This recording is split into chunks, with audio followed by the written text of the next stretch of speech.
The G-Wade Podcast with Deacon Dirty. What's up, y'all? It's your boy G-Wade holding it down, G-Wade Podcast, and I'm kicking it alongside with my man Deacon Dirty. And I got a very special guest in the building today, man. I'm excited about this sit down, bro, because we go back like two rocking chairs, man. We go back, bro. So this just friends catching up, for real. Y'all just flies on the wall. My man Corey Red, what's up, fam? Yo, what up, y'all? What's good? Chilling. What's good, dude? Dang, when last time I seen you, dude? I ain't seen you since 2000 and... Wow. That yeah. long. That's probably like 2000. When like I came down here in 04. Yeah, like somewhere like maybe 4, 5, 6. Dang, that's crazy. Something like that. Wow. Like you don't realize, like, you know what I'm saying? Time fly. 12 years or something like this, shoot. Just like that. Yeah, like it's nothing. You know what I'm saying? Yeah. Now, let's take it back to the beginning when we first met. I was excited, and the reason why I was excited because I'm a hip hop head. Yeah. From DC with all that go, but I'm a hip hop head. Yeah. And when I was performing at this Club for Jesus, What was that? 99, 98, 99? 99. Yeah. They was like Maryland, like Silver Springs or somewhere this was out there, in something like that. Greenbelt, Aight. Maryland. Club for Jesus. It was inside the Greenbelt Mall, and they said, these supposed to be some rappers from New York coming down. So I'm excited because I'm like, rappers from New York. You know what I'm saying? This DC cat gets some rappers from New York. You know what I'm saying? It enters Corey Red, Precise. I can't even think of Magellan. Cause see, DC is funny too because like some people that never know, but like when you go to DC, it's strange when you go to DC because DC is the only place where it's nothing but black people and like rap is not the number one. Yeah, you know what I'm saying? Exactly. Like you be at like you almost like get on people's nerves because yo, we here for the go man. It's like rappers from New York. We don't care where you from. Right. We here for the go. Right, from the you know what I'm go-go, saying? yeah. So you really got to do your thing when you in DC, or you know they just gonna be looking at you like whatever man. Yeah, You do what you do man. We came out for the go man. Exactly. So you gotta really do your thing. It's almost like when you're in front of DC crowd. It's like you the first rapper trying to get them to see like this is really music, man. You know what I'm saying? You know what I'm saying? Right, you really right. gotta, you gotta do your You thing gotta to earn. earn Yo, that, DC yeah. is a rough crowd, man. Yeah, go. They turn it out all day. Yeah, But man. But yeah, when I heard that and entered Corey Red, Precise, I do remember Magellan. That name stands out to me. Yeah, he was from ADF. ADF. There you go. I was going to say that, right. On the Mark of the East joint. Mark of the East compilation. Right. And Chef, Storyteller Magellan. There you go. Yeah. And y'all started doing y'all thing, man. I was like, yo, these dudes are spitting. Mark of the East, this is hot. You know what I'm saying? I was back in the compilation era. You know what I'm saying? I burnt. You know how you burnt? What Biggie say? I let my tape rock till my tape Till pop. my tape pop. Yeah, bro. Yeah. I was burning that joint, bro. I was like, I couldn't get enough of that joint. Yeah. Because that was the first time I heard, quote unquote, Christian hip hop. You know that was a while ago because we was selling CDs and cassette tapes. CDs and cassettes, right? We was like, yo, what you want, a CD or a cassette? Right. That's funny. Wow. The 90s, wow. The 90s. And some of y'all won't even understand, man. Won't even understand. But it was so, the music was so raw, bruh. I was like, because, the hip, the hop, Right. the Jesus Christ, and the, Right. But this was like, yo, catch me in the block with the slugs. And I was like, that's what I'm talking about. Yeah. And I was like, this is what I get with. Yeah, and so it was like, I think I said it Precise. I said, this was like a love at first sight, man. I was like, these is my mans. I don't even know them, but they my mans. And then we clicked, man. We felt you. You was like, clicked, you know what I'm saying? We was like, yo, man. Money from DC with the clothes and everything. yo, homie is cool, man. Right. And man. So, how did y'all find out about that spot event? First of all? I don't know, man. It might have been Chef. Okay. It might have been Chef because Chef had a little more. Chef and P had a little more of the managerial skills, and sometimes what it was is when we did the Mark of the East, we did it for a label, Severe Entertainment. We was supposed to take that label, that's right, and we was supposed to springboard. You know what I'm saying? We was going, to springboard that to springboard all the artists off of that. Right. But because it was like 4, 5, or 6 different groups. Yeah. So we was like, we had our own little camp right Yeah, there. You know what I'm yeah. saying? And we was going springboard off of Severe Entertainment, Mm-hmm. but you know, they wasn't really, you know, jumping on certain things. I guess because, you know, the dude that owned it, he had a real good corporate job. And Okay. so, you know, I'm not gonna say he ain't care as much as us, but he wasn't as hungry as us. Like, you know what I'm saying? So he was getting his weekly yeah, check. so it was yeah. like, so we would, you know, we have arguments at the thing. We look online and see like, yo, people in Australia wanted to bring us out. Yo, Yeah, what's up? yeah, yeah. Why you ain't even tell us? Yo, we could do a show in Australia. You know what I'm saying? Yo, London is feeling us. What's Right. up? Yo, they want us in Hawaii. What are you What's doing? You know good? what I'm saying? Yeah. So I think it might have been a situation like I wasn't looking at it at the time. Mm-hmm. Because I knew hip hop culture, but I still was green to the industry and business part of it. Gotcha. So I just, as looking back, it was one of those things where he know if we go somewhere and we start blowing, he ain't have us controlled like that, and we could shoot off. Right. You know what I mean? Because what y'all was it a contractual thing? It was for that, Yeah. but we didn't. He didn't really have us too much in the raps beyond that. Gotcha. Okay. You know what I mean? So it was like, you know, he was like, you know, I know how it is. I ain't gonna help you blowing and. You know what I'm saying? That's when Steve Stout was coming, snatching people from, you know, next thing I know you at Loud Records or something, you know what I mean? So. That's funny. You know what I mean? It was like, I don't know, man. Yeah, but it was that project, man. That project for me. It was, it it was special for me because Yeah. I was known around the 5 boroughs.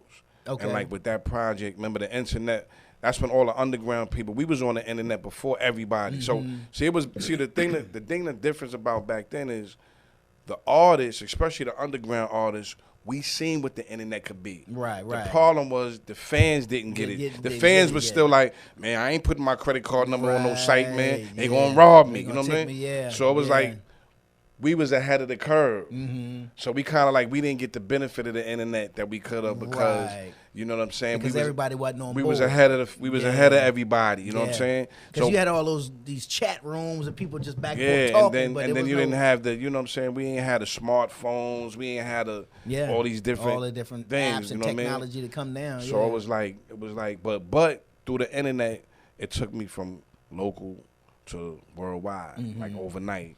Just like that, different countries, people hitting you up and everything. Right. It was like, you know, it was good, man. It made me get more days to travel around the country. Yeah. Travel to other stuff like that. Travel to other states. That's how I met you.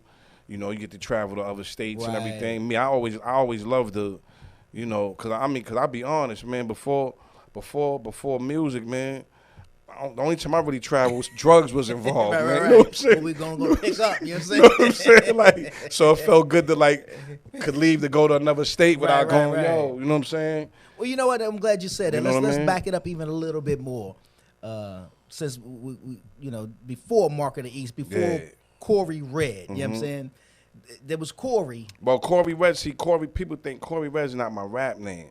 Corey Red is my street name. And I just kept it. He kept it, okay. But it happened, I sat and I was... It worked, though. I sat and I was thinking about, I wanted to come up with a rap name. Yeah. But then I thought about it and I just kept Corey Red because the point I wanted to make is there's no difference between the dude you see on stage and off stage. Right. So I was like, I didn't want to create this whole persona. And then it was Corey like... Red over here, but over here. Yeah, right. So I said, you know what? Just Corey Red. Like, it just, you know... It already got the ring to it, you know, but that was just what they called me in the street. You gotcha. Okay. Yeah. So what was the because you from the Bronx, right? You grew up in the Bronx. Right. I've been to you, right. you know, before you. Yeah, in Hunts Point. I've been to your spot, the HBO joints. Yeah. You know what I mean? So when I was hearing you tell your stories in music, I could see your story. Right. You know what I mean? Right. You painted the picture. Try to be vivid. Yeah. Very visual, man. Very vivid. Yeah. And then I came out to the where you live. I was like, oh no, he rapping. Yeah, where he you know. Living, you know what I'm saying? Yeah, so you see the pimps and they got the chicks It's on the block, real, and you know what I mean?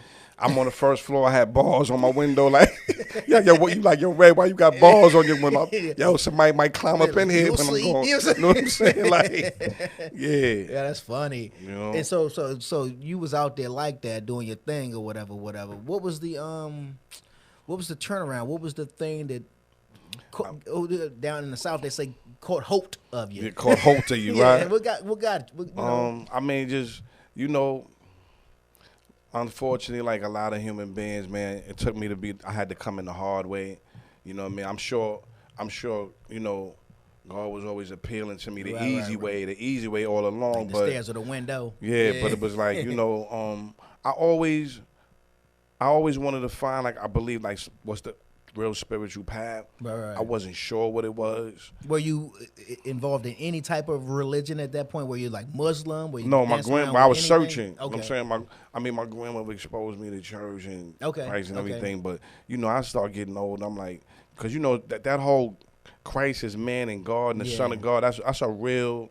People been saved for 50 years and still can't explain that. That's a hard concept to wrap your brain around. Yeah. So I was like, nah, I think he was a cool dude. I think Jesus, you know, maybe he was an ill prophet or something, but you know, so, and you know what it is with me, I just wanted to know what the real path was. If it's Allah, I'm follow Allah. If it's Buddha, I'm a rock with Buddha. If it's just the universal mind and you know it's the earth and I just wanted to know like what the real path was, because I know whatever I get, I'm gonna run with it. Yeah. So, but I don't want to run the wrong way. So I'm like, you know, so I was searching, but at that time, at about 22, I was like, I just said, look, I mean, one day I told God, I said, look,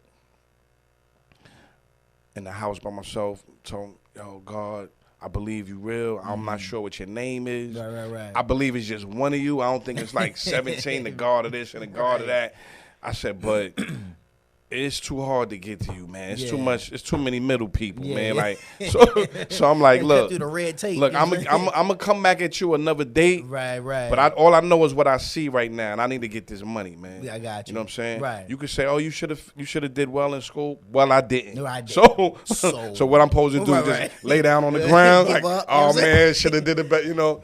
So it's just you know, it's just you know, I got caught up, made the bad decisions, man, like a lot of other people, because you see how you can make it. Facts. You know, like I told people, some people take to the street. It ain't just because you just want to be a bad guy or something.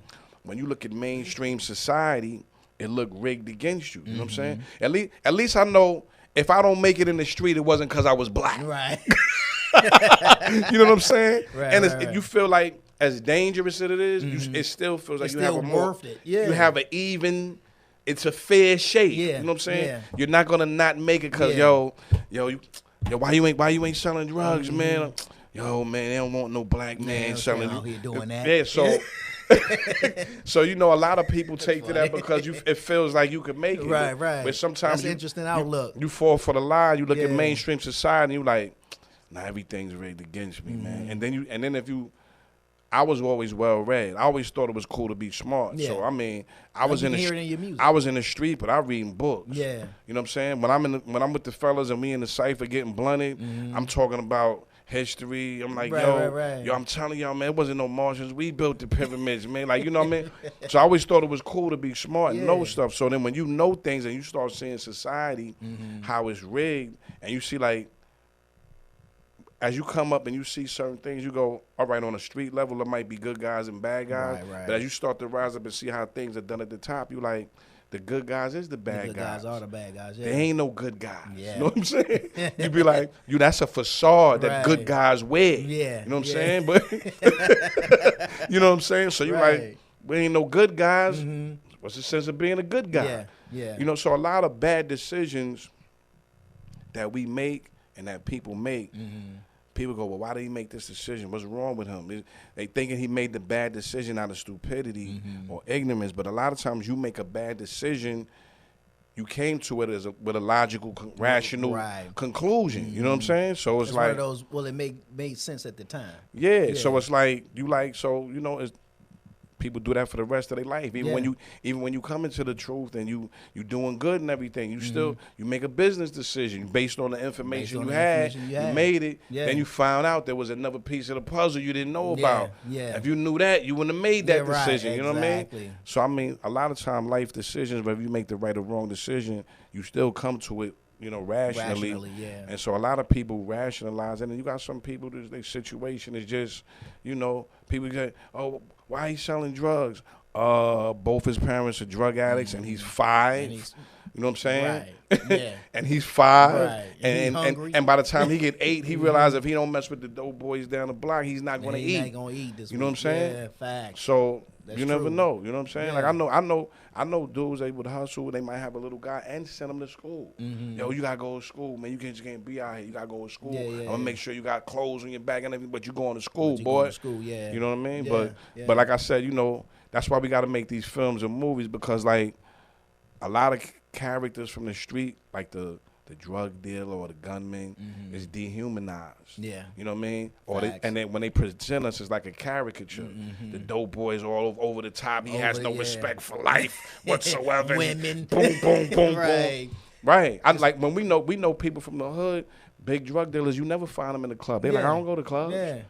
True that. I don't drink. True I don't that. smoke. Yeah. You know what I'm saying? Got a wife. Right. You know what I'm saying? family. I don't cheat on her. Yeah. You know what I'm saying? Like, yeah.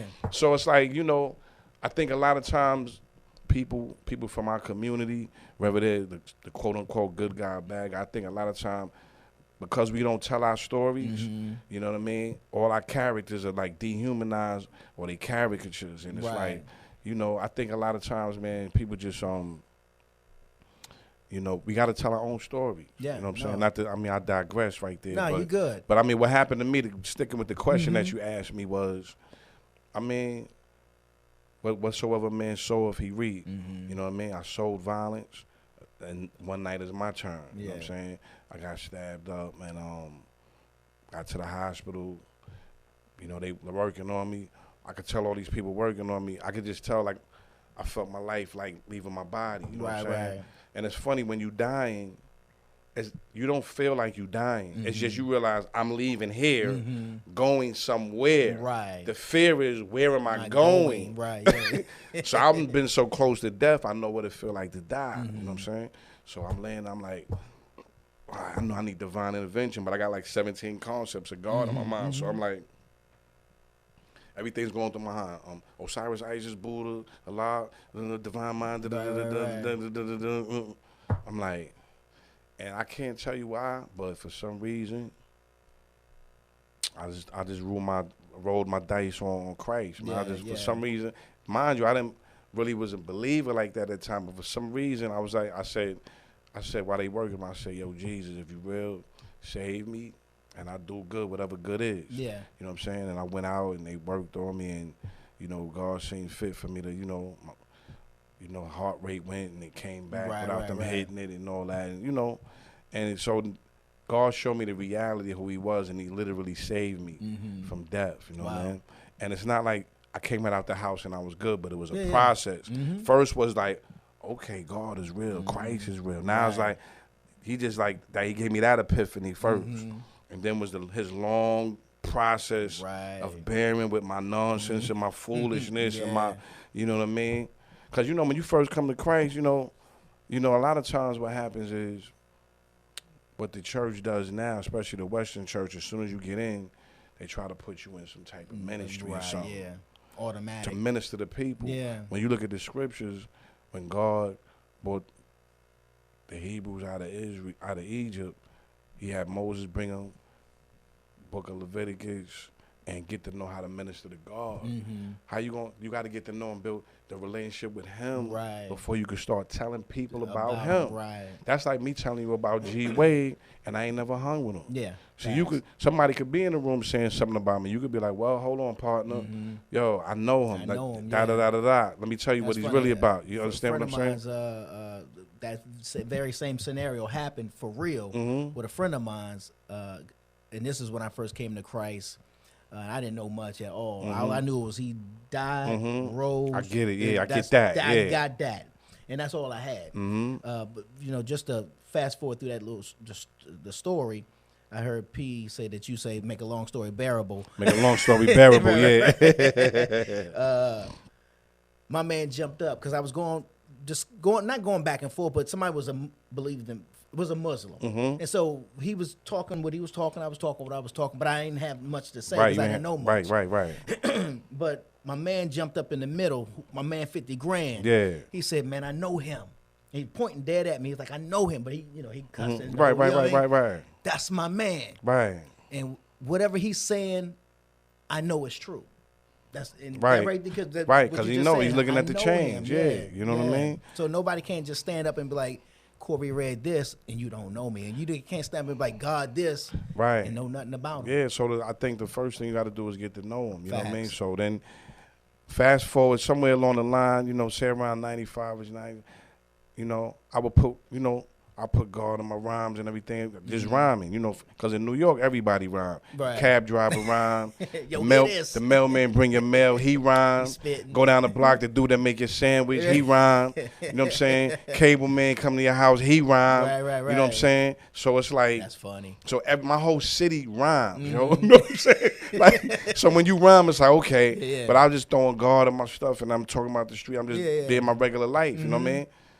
So, because, like, my thing was just hip-hop is hip-hop. So I'm just putting my stuff in, my stamping. I go to little open mics sometimes, do little things, and spit and wind up winning. You know what I'm saying? I'm like, oh, God, oh, wow, you know what I mean? And then, it's just like God was like, I want you to speak to the people and rap about me. You know what I'm saying? But I didn't know remember up north, we ain't know how they was doing it hard in the South and the West. Right. But in New York in the 90s, wasn't really, you didn't walk down the block and see nobody rhyming too much about Christ. I mean, you had Mike P's, you had Big D Rock and stuff like them, but I mean, you live all the way on the other side of town. If I don't see him, you know what I'm saying? So, I'm just doing my thing. So I'm thinking I'm bugging. I'm like, I be in the house sometime like, yo, man, weird you about think this. you think God telling you to rhyme for him? You know what I'm saying? Like, man, maybe this is Maybe he forgave me for the drugs I used, but maybe it's a lingering effect, still messing with my mind or something. You know what I mean? Yeah. But and I just stuck with it and did it. I ran into P, ran into Precise. God was doing the same thing with him on the other side of town. I didn't even know him. Right. You know what I'm saying? We bumped heads as soloists. You know what I mean? That's why we don't got a group name. It's just Corey ran into Precise. Right. You know what I'm saying? And like they said, the rest is history. The rest is history. And so, excuse me, you give your life to Christ. You are now, you still spitting, but now you infusing him in the rhymes. At what point did it become all him? I mean, it's really not all him because you still talk about that life, bro. Right, but not in a like you. I know what you mean. Yeah, it, because you know what it is with me. I always. And you very you get political on them too. Yeah, bro. And even when I talk about the street, I will always try to talk about it in a way where I tell you somewhere maybe I ain't glorifying it. This is what you need to do or whatever. Right. And it was just a process. Like I said, I be in the staircase because my mom's building got 35 floors. You know what I'm saying? It's like, So, when you in the staircase smoking, there might be 15 of y'all in the staircase. You know what I'm saying? And then I be rhyming, and my man Icy be like, yo, Reg, kick that rhyme you was kicking to me earlier, man. Yeah. I'm like, word. Remember, I don't see myself as a rap because when I was young, my first element of hip-hop was electric boogie, b-boying and breaking. And we used to break. It was just called breaking. Yeah. The media and mainstream called it break dancing, but it was just breaking. So I was in the hip hop, but as a rhyme, I wasn't really rhyming like that. Like, so he was like, yo, kick that rhyme. I'm like, so we passing the blunts around. I kicked the rhyme, and then somebody, yo, that's dope. Cause I'm with dudes that's like, they'll stop you in the middle of your rhyme and go, yo, you whack, man. Yo, man, they laugh. Ah. So, you know what I'm saying? They giving me the thumbs up. I'm dealing with dudes, if you ain't doing it good, they gonna let you know, man. You know right they gonna hurt your feelings, man. Yeah. You know what I'm saying? And then sometimes I be in the ciphers, I start talking about God, the little bit I know, and this, that, and the third. Cats be like, I had everybody stuck for a minute till somebody go, yo, come on, man, you blowing my high, man. You know what I'm saying? And it would just happen. You know what I'm saying? Because when you know something, you want to put somebody on. If you know where the best marijuana is, you ain't gonna let your friend keep going over there. Yeah. Look, let me put you on to my man. Yo, let me put you on to the dread. You know what I'm saying? Right. So with Christ, I just would want to let people know. You know what I'm saying? And that's all, man. And then it just grew, man. I went, let people know. And I would say like 96, I started saying, okay, I'm going to stop going back and forth. I'm going to do, take certain things out, you know what I'm saying? Take the profanity out and this and that and this and that. And I just start doing it. I started preaching. I stopped everything, clean my life, you know what I'm saying? And just no drinking, no nothing. and just trying to live the walk. Cause I was like, right. cause for me, I'm Christian because what the word means. Mm-hmm. When they was first mocking us and saying, oh, they follow Christ. Follow Christ, right. Christian just mean a follower of Christ. Mm-hmm. So I wanted to follow Christ, you know what I'm saying? Right. I already knew there was things in Christianity, a whole bunch of stuff that was infused that had nothing to do with Christ. Right. You know what I mean? So I didn't want that. I wanted Christ. So I was just trying to walk and follow Christ the best I could. The only way I could do was look and see how he walked, look and see how people were, and just try to follow and emulate him the way I try to emulate other people. The guy that you looked up to when you was coming up, you know, your uncle or whatever. You seen somebody, the way he wear his hat, you want to wear your hat like him. Yeah. So I started looking. I said, well, how Christ wear his hat? You know, so the way he wear his hat, I started trying to wear mine. His like crown. Yeah, his crown. You know what I'm saying? Let me rock my crown like him. So Right. you know, and just it's just a process. You just look up one day and you change, man. No, you're right. Not even recognizing yourself, man. Yeah, I mean, to this day, I mean, I meet people. You know how you meet people and it's stories you forgot about, but people gonna remind you. I remember the night and I be like, and I be laughing with them, but I be saying to myself like, wow, that was cruel I did that to another human being. You know what I'm saying? Like, I'm like, wow, that was cruel, man. I can't believe I did that. I can't believe that. I'm so ashamed. Yeah. You know what I'm saying? Don't like, talk about that no more. Yeah. Man. You know what I'm saying? So, you know, you just look up and you be changed, man. And you know, he changed me. You know, I'm still a work in progress. He's still, you know, peeling, you know, making me look more like him. But, you know, I come a long way, you know. And it's been a long, and it's funny, it's been a long time. Even me and Poseidon, I just realized, man, we've been doing it together for like 24 years. Wow. You know what I'm saying? Like about 24 years, you know what I'm saying? Yeah, that would be legit because y'all met in the 90s. Yeah. Because we met, because what it was this dude named Pastor Omar. He was out in Coney Island. Okay. So on the underground, like say 94-ish, 95-ish, 96, you hearing little things through the grapevine. We kind of heard about each other. Okay. I heard the Sites and them had a crew. They was what they called. I forgot what their name was. You know what I'm saying? It slips me right now. But you will hear about little different people doing their thing. So the Pastor Omar, he like to go to the streets.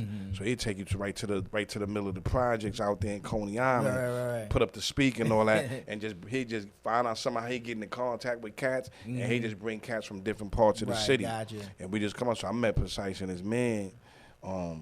They was doing their thing. Oh, they was called the Swordsmen. Him and his man, the Swordsman. Yeah. So I met him and his man. His man, they wasn't really feeling me. His man was like, yo, you sure he really in, man? I don't know if that dude really saved, man. Like you know, like I don't know with him, but you know what I'm saying? But we did our thing right out there on Park, you know what I'm saying? Talk to the people. That's what we used to do. We just come to the street, rhyme, talk to the people. Yeah. That's it. You know what I'm saying? And then from there, you know, like I said, the Market of East. Now, was it a natural progression or whatever for you and Precise to well, we met each other and we together? was cool. We kept in contact. Gotcha. We was cool. We met, I want to say maybe 97-ish, 96, 97-ish, maybe 97. And then every now and then, yo, what up, man? How you doing? Da, da, da, da. But we wasn't like, let's do a song together. Right. Then he wasn't with his man. He was a soloist doing his thing. And about 98, what happened was we both was going to get married in 98. Okay. We was going to get married on the same day without planning it. Oh, wow. We both was going to get married the same day. You know what I'm saying? But a week before mine, I called it off. That's another story. Cold feet.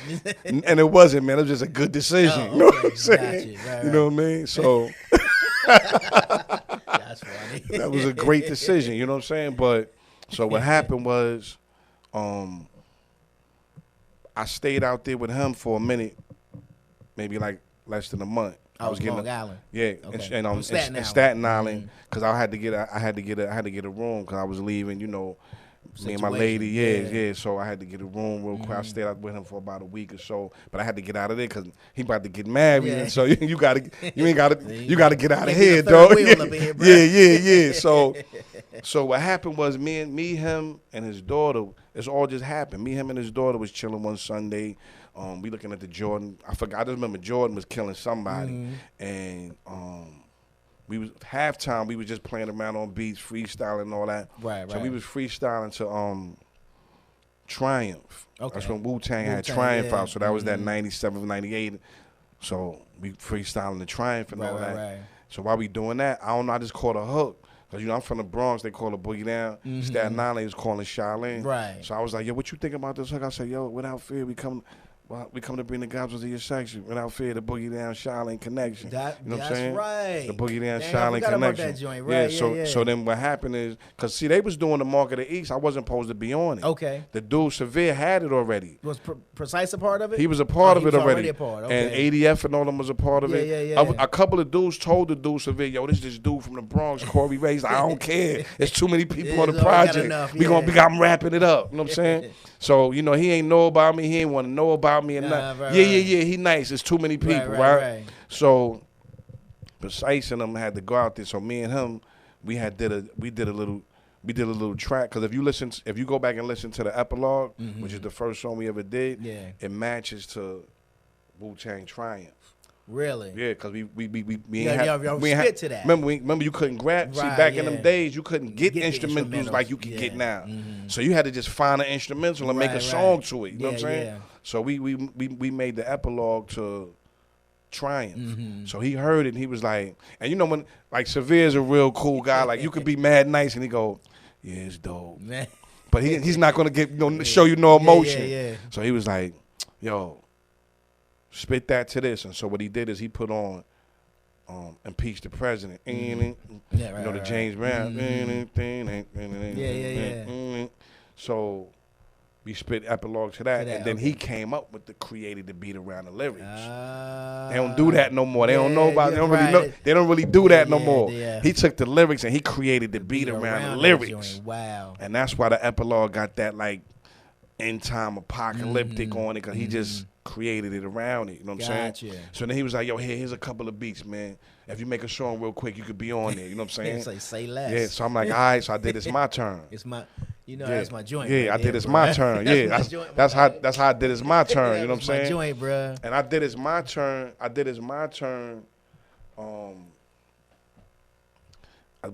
My Turn, you know what I'm saying? I was bouncing. How I feel. Yeah, I was bouncing around at the time. Like things was totally unstable for me. But I'm just like, yo, it's my turn. You know what I'm saying? I just still felt like, yo, it's my turn. You know what I'm saying? And that's how I did it. That's how It's My Turn came out. And then they did the Mark of the East. And then, we did a couple of things, Mark of the East together. Right. And then me and P was just like, yo, let's do some other joints together. And then it just like organically just happened, man. You know what I'm saying? It was meant to be. Yeah, it definitely was, bro. Because I'm telling you, man, like I said, when y'all came down to the joint, I was like, man, I don't know what it is with these dudes, man. I mean, it was about 8, 9, 10 of y'all. Yeah. It was like, these is my mans, and I don't even know them. You know what I'm saying? I think with me and P, we just like, I ain't trying to be nobody other than how I am. When people say, well, your styling, why you rhyme the way I do? I just being myself. All these different things is me, the spiritual aspect, the social, political aspect. Yeah. You know me. Now, see, remember, everybody, now it's cool now to talk about social problems now. Right. Remember, we was getting flack for it. Yeah. You know what I'm saying? Why they talk about all that? We've been doing that. There ain't nothing new. Now it's chic to have a song about and address that. But we been rhyming about that. You know what I'm saying? Yeah. We always touched on stuff like that. Facts. You know what I'm saying? Yeah. Always. Even though we call flag, what that got to do with the gospel? Yo, You'll I don't know see. what it got to do with the gospel, but a cop busting you upside your head hurts. Yeah, how about that? You know what I'm saying? Right. So, and it's just experiencing that and not forgetting where we came from. And even though you changed, I'm still out here, so I still see what's going on. I still know what's going on. And you spoke to that. I mean, it was one time I called you. It was early in the morning. I was coming from Philly, up there with Swift and them. And I think I spent the night or something. And I was coming from Philly. And I popped on, what was the CD joint? It was one of the mixtapes. Street Prophecy? It might have been Street Prophecy. But I know you said something when I joined, and I wish I could think of the line. I'm telling you, you're talking about hair standing and chills, bruh. And I remember I called you immediately when I don't know if you remember that joint. But I was like, bruh, this is what I'm talking about, bruh. Because it was I was always just used to hearing the and Jesus is the Lord. Right. You know what I'm saying? Right. Okay, he is. Right, I get that. right. But I know where I'm from. You know what I'm saying? And even though I wasn't really rhyming that way, it was good to hear somebody talking about what it is where to I'm me? from. You know what it is to me? And what I'm about to say, I'm just putting this on myself. I'm saying there's other artists like me. I'm not saying every artist has to be like this. Yeah. You got your own will, do what you want. Mm-hmm. But I'm from the mindset that I think as an artist, in the midst of my art, I have a responsibility to be honest. Right.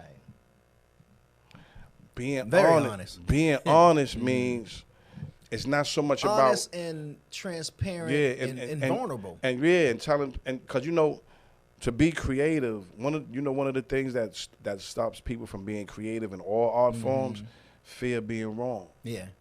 They're gonna say I was wrong in this, but sometimes for me, sometimes it's not a right or wrong. Because if you notice, a lot of times people will say, you've been around people say, yo, Red, why you said that in the lyric? You wrong, man. The word I said, I never said I was right. I just said it. Just said it. Yeah. I had to say it. Yeah. You know what I'm saying? Yeah, and I had to say it like that. Yeah. You saying I'm wrong? You got me. I spit a lot when I rhyme. Yeah, you know what I'm saying? I got a lot on my mind. Yeah, you know what I'm saying? New York just ain't the same like the New York City skyline. Something like You know that. what I'm saying? You know what I'm saying? Yeah, man. Bro, they knocked them 2 buildings down, man. The skyline, they got all these. I be looking at the skyline like, man, it ain't the same without the Twin Towers. You know what I'm saying? So I just. So and then when you speak honest, remember you in a society that wants to duck honesty, unless it's a mainstream narrative. Right. So remember, we spend our life hiding from things that are too painful to really deal with. You know what I'm saying? True. So then here comes an artist that says the thing that you trying to not know is happening. You know what I'm saying? Yeah. Not remember that's happening. You know what I'm saying? Right. And I just think that sometimes it's like somebody got to say it. You know what I'm saying? Somebody got to do something. You know what I'm saying?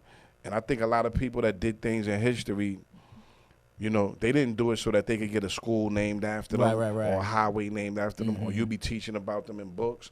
Most times when you study history and you see somebody step to the plate, they seen a need, and nobody was doing it. So they kind of, with they not even feeling like they was adequate to do it, they just stepped up and said, well, hey, I'm going to do it. I feel that, fulfill that need, so, so sometimes it's like you do something because you don't really see nobody else doing it, and you just. And so is that what?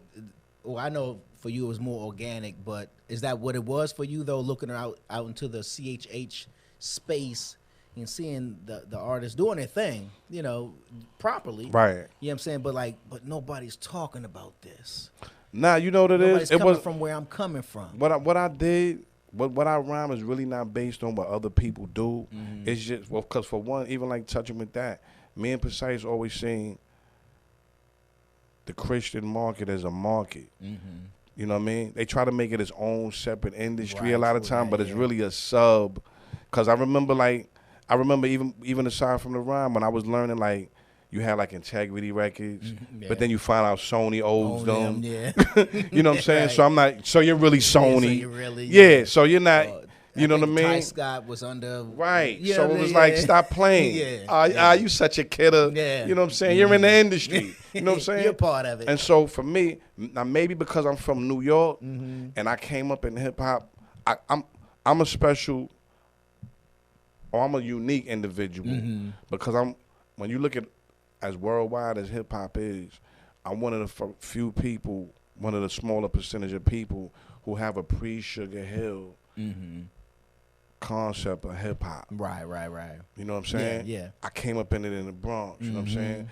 I mean, cats from Grandmaster Flash rooms would come over to see Jamaican Kenny on my block to get the speaker to throw a jam in the park. Yeah. You understand what I'm saying? So I see the culture. Hip hop is hip hop. You know what I'm saying? What you do is what you do. You know what I mean? So I really never looked at it as two hip hops. Is what I'm talking about. Gotcha. Okay. I looked at it as like that's the Christian market or side of hip hop. You know what I'm saying? And so I never really competed like that. Look and said, well, okay, they're doing it like that. I'm gonna do it like this. Like everything that I do creative is like from the inside out, and it's like I always said to myself, I'm not really gonna try to compete to be the best, Because who's the best is really subjective at the end of the day. Absolutely. It's just who people like. Right. You know what I'm saying? But what I want to do is just try to be the best and greatest me I could be. Yeah. Because there's nobody like me. Right. You know what I mean? And that's what I do. Now, did you feel like y'all stood kind of like on the outside, on the outskirts of CHH? Because Christian hip hop, for those who wonder what I'm saying. Yeah. Do you feel like y'all kind of stood on the outskirts of it? Right, we were. I mean, I think invited to the party, but not really. You know what I'm saying? Invited to the party. But y'all can't come to this part of the room. Yeah, you know or it's like the people at the party ain't really want you there, but the person who was throwing the party wanted you there. Right. So they had to deal with it. You know what I'm saying? So it's like with me and Precise, it's like here they come. We was embraced by the people. Yeah. But the gatekeepers, so to speak, or the people who felt like they was over it, they never really embraced us because artists like me and Precise are scary. Cause y'all still rhyming. And when I say the same, I don't mean like the bar. I mean cadence and all. I'm just talking about. It's the same, bro. It's not like y'all like trying to get with what's happening. Right. I just because honestly. Because the fourth quarter is clear. Right. Because honestly, if you look at the way hip hop is coming full circle back to beats and rhymes, and trying to establish your own sound and identity. So what it is, I stayed put and let all the trends do and go. I stayed put. They'll be back. They'll be back. I should tell Cry. I said eventually, P is gonna come back to beats and rhymes. And I watched it, and I watched it, and I watched it, and look. Let's come back to beats and look. Let's come back because what happens is the younger generations always rebel against the older generations. True. So the younger generation rebelled against us with the East Coast and New York sound. Right. You know what I mean? And which really they did to just split up the New York sound. You know, because it's like if you sample and you're not from New York, it's dope. If you sample and you from New York, that's that old New York stuff. Yeah. You know what I'm saying? You know what I mean? Yeah. You know what I mean? And so, or if you really listen to a Rick Ross rhyme, or you listen to a Lil Wayne rhyme, if you take away the accent, they rhyming like New York. They rhyme with. We all rhyme the same. Really, it's just a lot of time it's the accent that really and the different maybe slangs, use of slangs and terms that makes it. Oh, that's from that region. But if you really look, if you take away the accent, we all rhyming the same. It's beats and rhymes again. So I stayed put and it came back. You know what I mean? Now all those people that chased. Now that it came back, now that you want to do this again, the crowd is not going to accept you now. Yeah. Because you followed the trend. Right. You know what I'm saying? I never know who you was. Right. There you know what I'm saying? I don't really know. I don't know who you are. So with me, whether you like me or love me, I'm who I am. Yeah. I've been controversial about certain things, but I've been consistent in that. I always tell people, if I'm a nut, if I'm wicked, if I'm evil, I've been consistent in my wickedness. Yeah. I'm not this kind of wicked this day and this. If I'm a bad guy, who gonna show up? Yeah, if I'm a bad guy, I'm a consistent bad guy. You get this, you get the same guy. You know what I'm saying? And so, it's just beats and rhymes, man, and just trying to do what I'm supposed to do. And you also are, I think you mentioned it because you said well read. A history teacher in your music. Yeah. Bro, you will drop facts. I'm be sitting there like, how he know that, bro? Cats used to get at me like, yo, man. Cats would get me in college. They like, yo, you don't understand. My college professor is teaching about this topic, and you showed me stuff that I showed my professor, and he didn't know it. You know what I'm saying? Like, I was just getting ready to say, much like Tupac, your lyrics can really be studied in some courses, man. Because for real, the way you break down political science, the way you break down history, the way you break down how this plays a part with this, but you got to look at that. Because things are related. Things that are totally seem like they have nothing in common are totally related. Yeah. You know what I'm saying? You'll be going to the east. I'm like, this brother you know what I'm saying? He's all the way out there. Well, I do certain songs, you listen to the song, I'm like, okay, where is he going? When I come at the end of the song, you like, oh. Right. I get it. You like, okay, where's he going? I'm getting scared now. But what is he talking about? Right. I bring it home at the end of the song, you like, okay, I get it. Yeah. You know what I'm saying? And then you do songs like, is it Girl You Know? Oh, girl, you know, yeah. You know what I'm saying? Yeah. When you talk about falling in love. Because I be saying like, because everything ain't hard. Like people when they like, yo, Red, I got this song for you. I hear it as hardcore. Like I like to talk about nice stuff when I'm too. alone in my room, I sit. Yeah, I'm not like I like love. You know what I'm saying? I like being in love. You know what I'm saying? Wake up banging on cereal. I ain't just like, oh, you know what I'm saying? So I said, since nobody's gonna put me on their songs, I'll rhyme about love myself. So, girl, let me start. And you know what I'm saying? Let's talk about sex. Yeah, talk about, cause my thing is, America revolves, our culture, sex plans revolve. So I'm like, since people, obviously y'all like talking and hearing about sex, let's talk about sex. Then, but let me just give you another perspective of it. You know what I'm saying? Yeah. That's also, a lot of times, it's almost like, it's messed up when people perceive you as you're like Christian, because it's like, if you're a Christian, you're not supposed to do that. Right. Or we never seen a Christian do that. Right. So you must be violating some principle. Something is, you know what I'm saying? But I'm just, you know what I'm saying? I'm just dealing with life. I'm trying to think of that line you said in one of the joints that was real. I was like, yo, my man actually said that, bro. You know what I'm saying? You said something about the tongue, bro.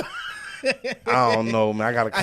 I would have to go find it. Yeah, but it was. I was like, oh wow, bro. It was on one of the mixtape joints, but yeah. But yeah, man. So how?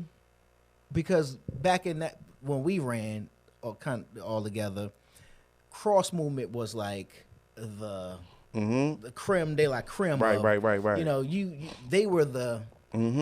If you went to a cross movement concert, I mean, their excellence was crazy. Right. The show and showmanship, their performance. I think a lot of the new Christian rappers don't give them the respect they deserve too. They deserve to be. I know that they deserve a lot of respect, absolutely, man. So they did a lot of things, and there's a lot of the new guys. You know, they came off of their platform. Right. Like they provided a platform for the Lecrae's and the Fames and the Troops and all them. And a lot as an artist, you cannot overestimate the value of you being an artist, and I'll take you from having to build your own core audience, and I just give you my platform. And just sits here. And let you make your audience off of the platform that I give you. Then your hard work after that takes you to the other places. But sometimes if you don't get that first core audience, you can't build it up. So you cannot overestimate Lil Wayne co-signing Drake and Nicki. Yeah. You feel them? You can't overstate that. Facts. That's huge. Yeah. Major. That's huge. Right. You know what I'm saying? Like even if they and I don't think there is one, but even if there was to ever be a fallout amongst them, they would still have to look back and be like, but we still got to recognize. Yeah. So when an artist has a platform and a core audience already, and they share that with you, that's huge.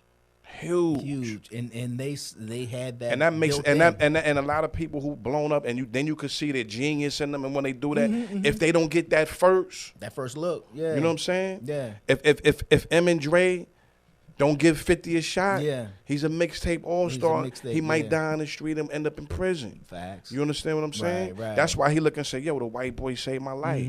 Yeah. You know what I'm saying? Forget what y'all say. Yeah. I don't care what color y'all is. I ain't let nobody do nothing. Exactly. That white boy, you can say what he want. He saved my life. Right, exactly. You understand what I'm saying? So, at the end of the day, sometimes you got to look around through humanity, and the person who helped me is my brother. Yeah. You know what I'm saying? The person who helped me is my brother. You know what I'm saying? Right. So, did y'all? I thought for a minute y'all were touring. Were y'all touring with Cross Movement? Yeah, we did the Platinum Souls tour. Platinum Souls tour. Right. Yeah, it was great. We loved it. You know what I'm saying? We had arguments too and all that, but it was dope. Because there's a difference of opinions. Yeah. We philosophies. Oh yeah, 9 in the morning on the pre-votes tour bus. Going through the cornfields in Indiana. Oh, we be arguing. A lot of discussion. Yeah, a lot of discussion. Yo, Red, I'm just saying, last night, that line, something about that line you said right there. I said, I feel you, but I said, this line right here, you could say, well, the scripture says this right here. You got it. This line right here, you can't find a scripture that says nothing wrong with it. You just don't like it. You just don't like it, yeah. So I'm not gonna not do it because you don't like it. Yeah. You know what I'm saying? That's different. Yeah. So but we us in the movement, we always talk to each other straight up. Yeah. You know what I'm saying? I love Brady. You know what I'm saying? Yeah, they know him as Fanatic. Fanatic will see me, be like, yo, Ray, yo, Prophet, let me talk to you, man. Brady, you know, he all smooth, tall, lean. You know what I'm saying? Yeah. Yo, Prophet, let me talk to you. I'm saying, man, da-da-da-da-da. All right. Oh, okay, I never thought about it like that, man. Yeah. You know, but so we talk, Let's man. reason together. But my thing is, I got a lot of respect for them because see, with me and Precise, I never held differences against people. I mean, now if you saying like, you know, if you talking some satanic crazy stuff, then I'm not rocking with you. But I'm just, you got a different style of doing music because I feel like it's supposed to be different. Everybody ain't supposed to be the same. Absolutely. You know what I'm saying? God got. I looked at if you look at the fishing channel, there's so many different ways to fish to catch different fish. Yeah. You know what I'm saying? So I know I'm not meant to get everybody. Certain people, I know I'm not your cup of tea. Yeah. You know what I'm saying? But there's a cup of tea out here for you. And if you get that cup of tea, then we won. Yeah. You ain't got to get it from me. You know what I'm saying? Yeah. I ain't trying. I'm never trying to be the star. Right. You know what I'm saying? I'm good. How'd y'all meet Scotty? Where'd he come from? Because I remember Scotty just emerged, popped up, right? That's He's Scotty. a cool brother too. That's man. my man, yo. But we met Scotty is when we was doing the thing with the cause when Frankie Cutlass gave his life to Christ, wow, yeah. he still was on Tommy Boy. Remember that? Yeah, Remember of them? course, yeah. He still was on Tommy Boy. He still had that so he was trying to do his last album on Tommy Boy with that album. Gotcha. So we did the God Squad album. He had a couple of cats, my man Jay Diggs, another brother, I can't remember his name right now, but he kinda like went away from the group. Gotcha. And then my man Jermaine was in it. That's how we met Tar Bangs. You know what I'm saying? Because he was Trey Z at the time. But you know, Jay-Z was so big, he had to change it. Because even though I felt bad for him because he had the name Trey Z before Jay-Z. Right. But that ain't what the people going to think. So he had to change it to Tar Bangs. But I mean, we came in the studio one time. They had the studio on 23rd Street in Manhattan called Base Head. Okay. You know what I'm saying? So we up in there, it's a nice joint. He like, yo, I got a dude coming through. Yo, light skin with a big afro. He look like Red Man, yo. You know what I'm saying? Yo, he's dope. You know what I'm saying? Came through, light skin, big afro, look like Red Man. You know what I'm saying? Rochester's Yeah, Rock City. You know what I'm saying? City. And he killed it. You know what I'm saying? So we had an album we put together. Okay. You know what I'm saying? I feel like me and Jermaine, we had this song called Laughing at Christians where the beat was real dope. Laughing at Christians where the beat was real dope. Yeah. What it was, we was killing it because we was saying you can't laugh at this. So we called it Laughing at Christians, you know what I'm saying? But it was dope. Like me and him was going back and forth. To me, because that album was supposed to come out in 99. That was the Jesus Walks of 99. Wow. And they killed it. You know what I'm saying? Because that's when Tommy Boy was going down. And either they were already owned by Zomba or Zomba took them over. You know what I'm saying? And so the next dude that came over, he didn't get it. So he was like, nah, I don't get it. And that's usually what happens. Yeah, I'm not putting the money, but I don't get it. Yeah. You know what I'm saying? I don't get it. He's like, I don't get it. You know what I'm saying? Yeah, I don't get it. You know what I'm saying? Right. So that's how y'all met Scotty at that. And then he bought Prisoner through. Okay, but he was going by. Well, he was going by. He was Minister Zion. There you go. Scotty been rhyming for so long, man. He got the way he reinvents himself through the different eras is crazy.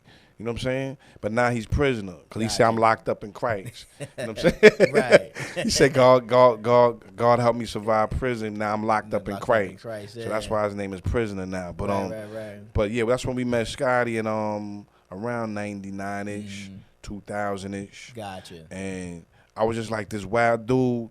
Because me and him be looking at each other like we seem like we remember each other in the street, like we never clashed or nothing, but like, we kind of remember each other. Like, I seen you somewhere. right. But I'm like, Scotty, he's all diesel and right, he looked like he about to rob you. And then the first day I met him, we was at Frank's house.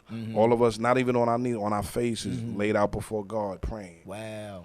We all look you think we look like we trying to rob you or something. Yeah. We humbled out. Let's put our faith and we was praying to God together. You know what I'm saying? Yeah. You know what I'm saying? And Scott, that's my brother from another mother, man. You know what I'm saying? Scotty is good people, man. Yeah. And he's still. I look at him, but I say whatever your age is, I can rhyme to that age, because he's like unstoppable, yo. He's like, I'm like, yo, you.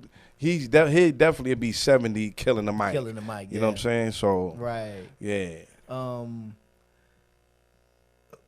you and I took a trip. Oh yeah. Oh man. I slid through the Bronx. I'll be telling Precise about this story, yo.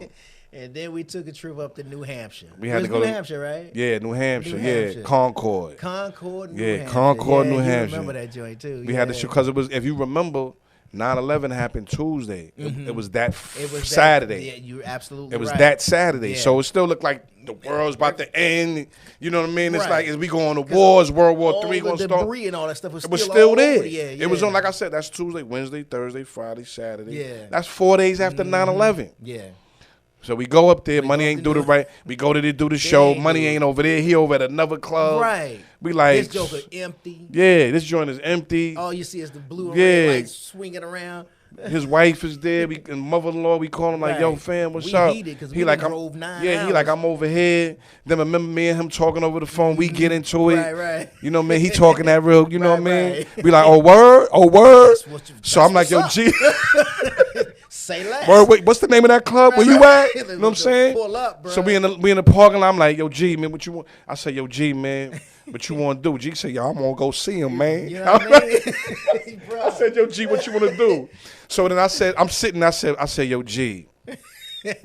I said, first of all, Little wiser heads prevail. I said, first of all, it's me and you. He's talking like that because he got, it don't matter. This is their town. he ain't The whole know club about is behind Yeah. him. I said, now when the cops come, They gonna look you at from this. D.C. Right.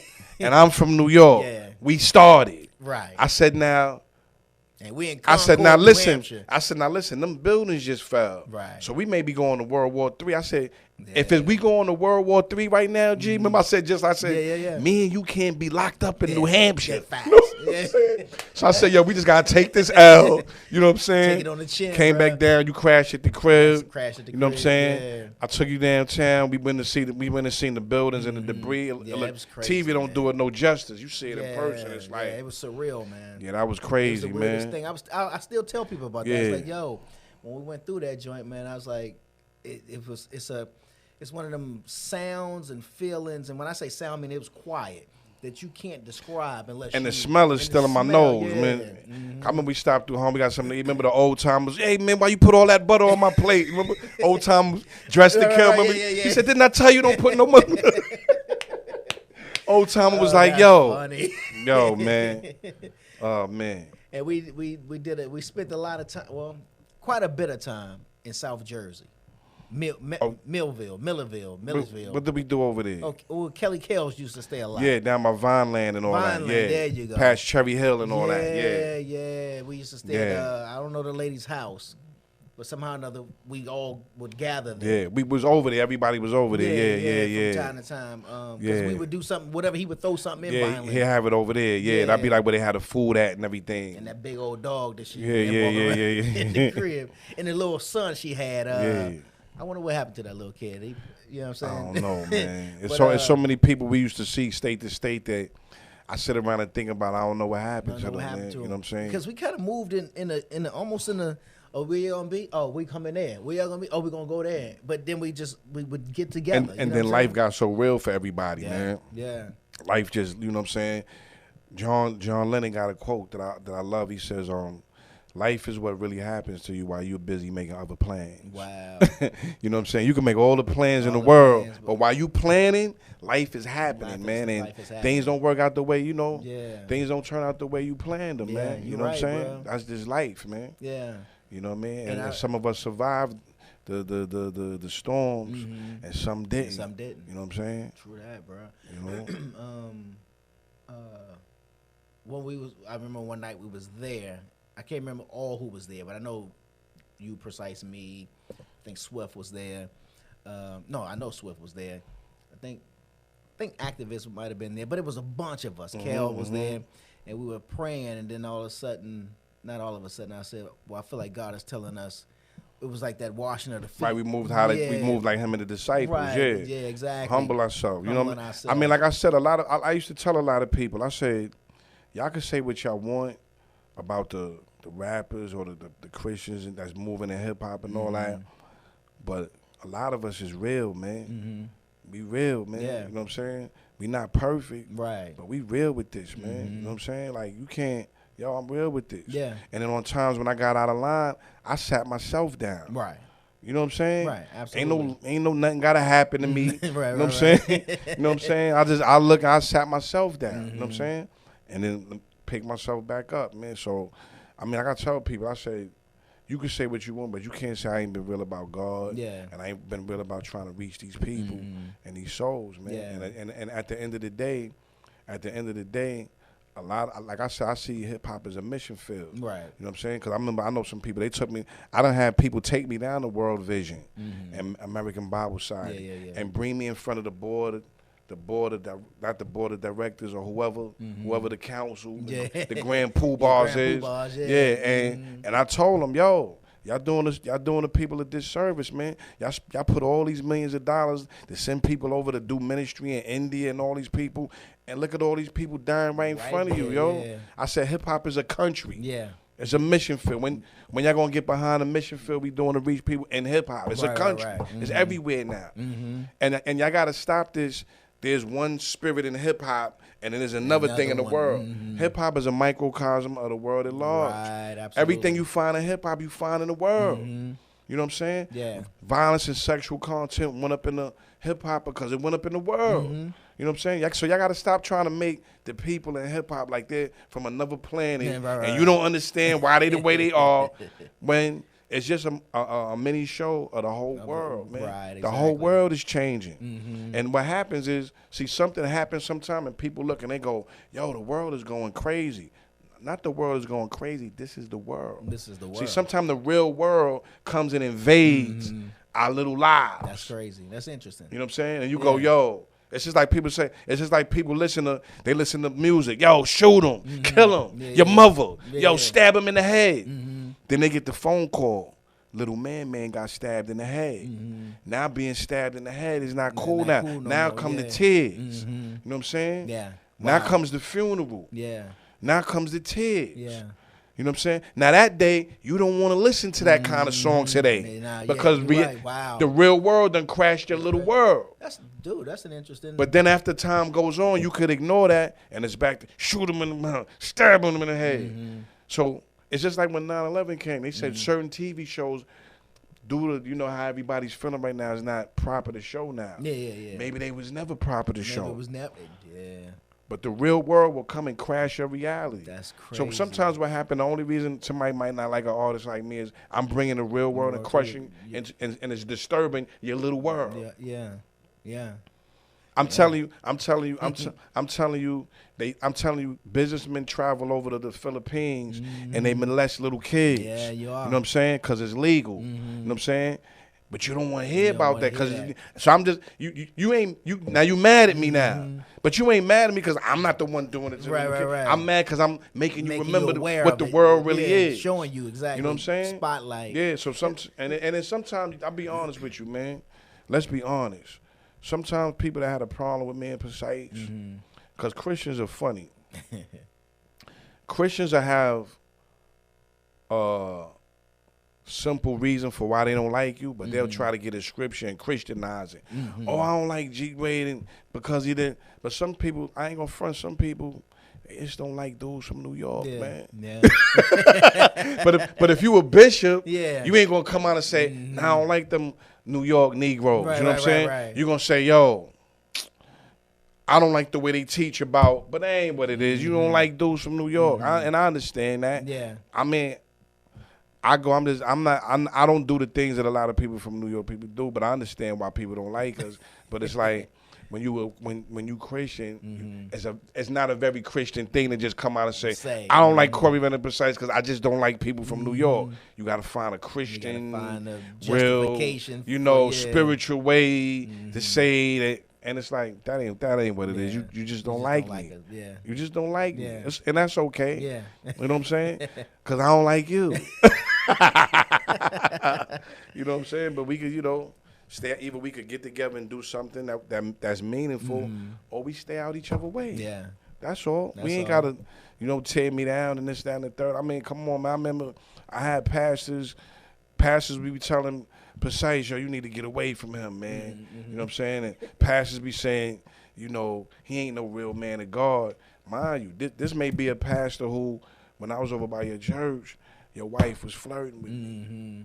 Because, you know, some women got the gift for it. They know how to flirt with you in a way where if you try to take them to court, they could be backing up like, no, he just feeling this. What are you talking about? So you can't even blow them up. You can't even say nothing. So if my thing is, I spared you. I didn't knock your wife down.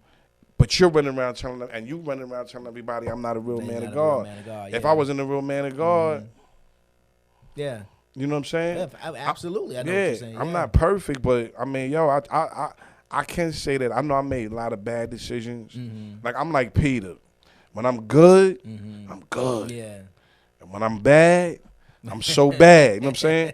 But God and the angels could look at me and say, that little guy right there, he has given it his best shot. Yeah. You know what I'm saying? He ain't, you know what I'm saying? Yeah. And so, I mean, at the end of the day, man, yo, all that matters, when I leave here, none of this will matter, man. Absolutely. All that matters is where I stand with God, right. man.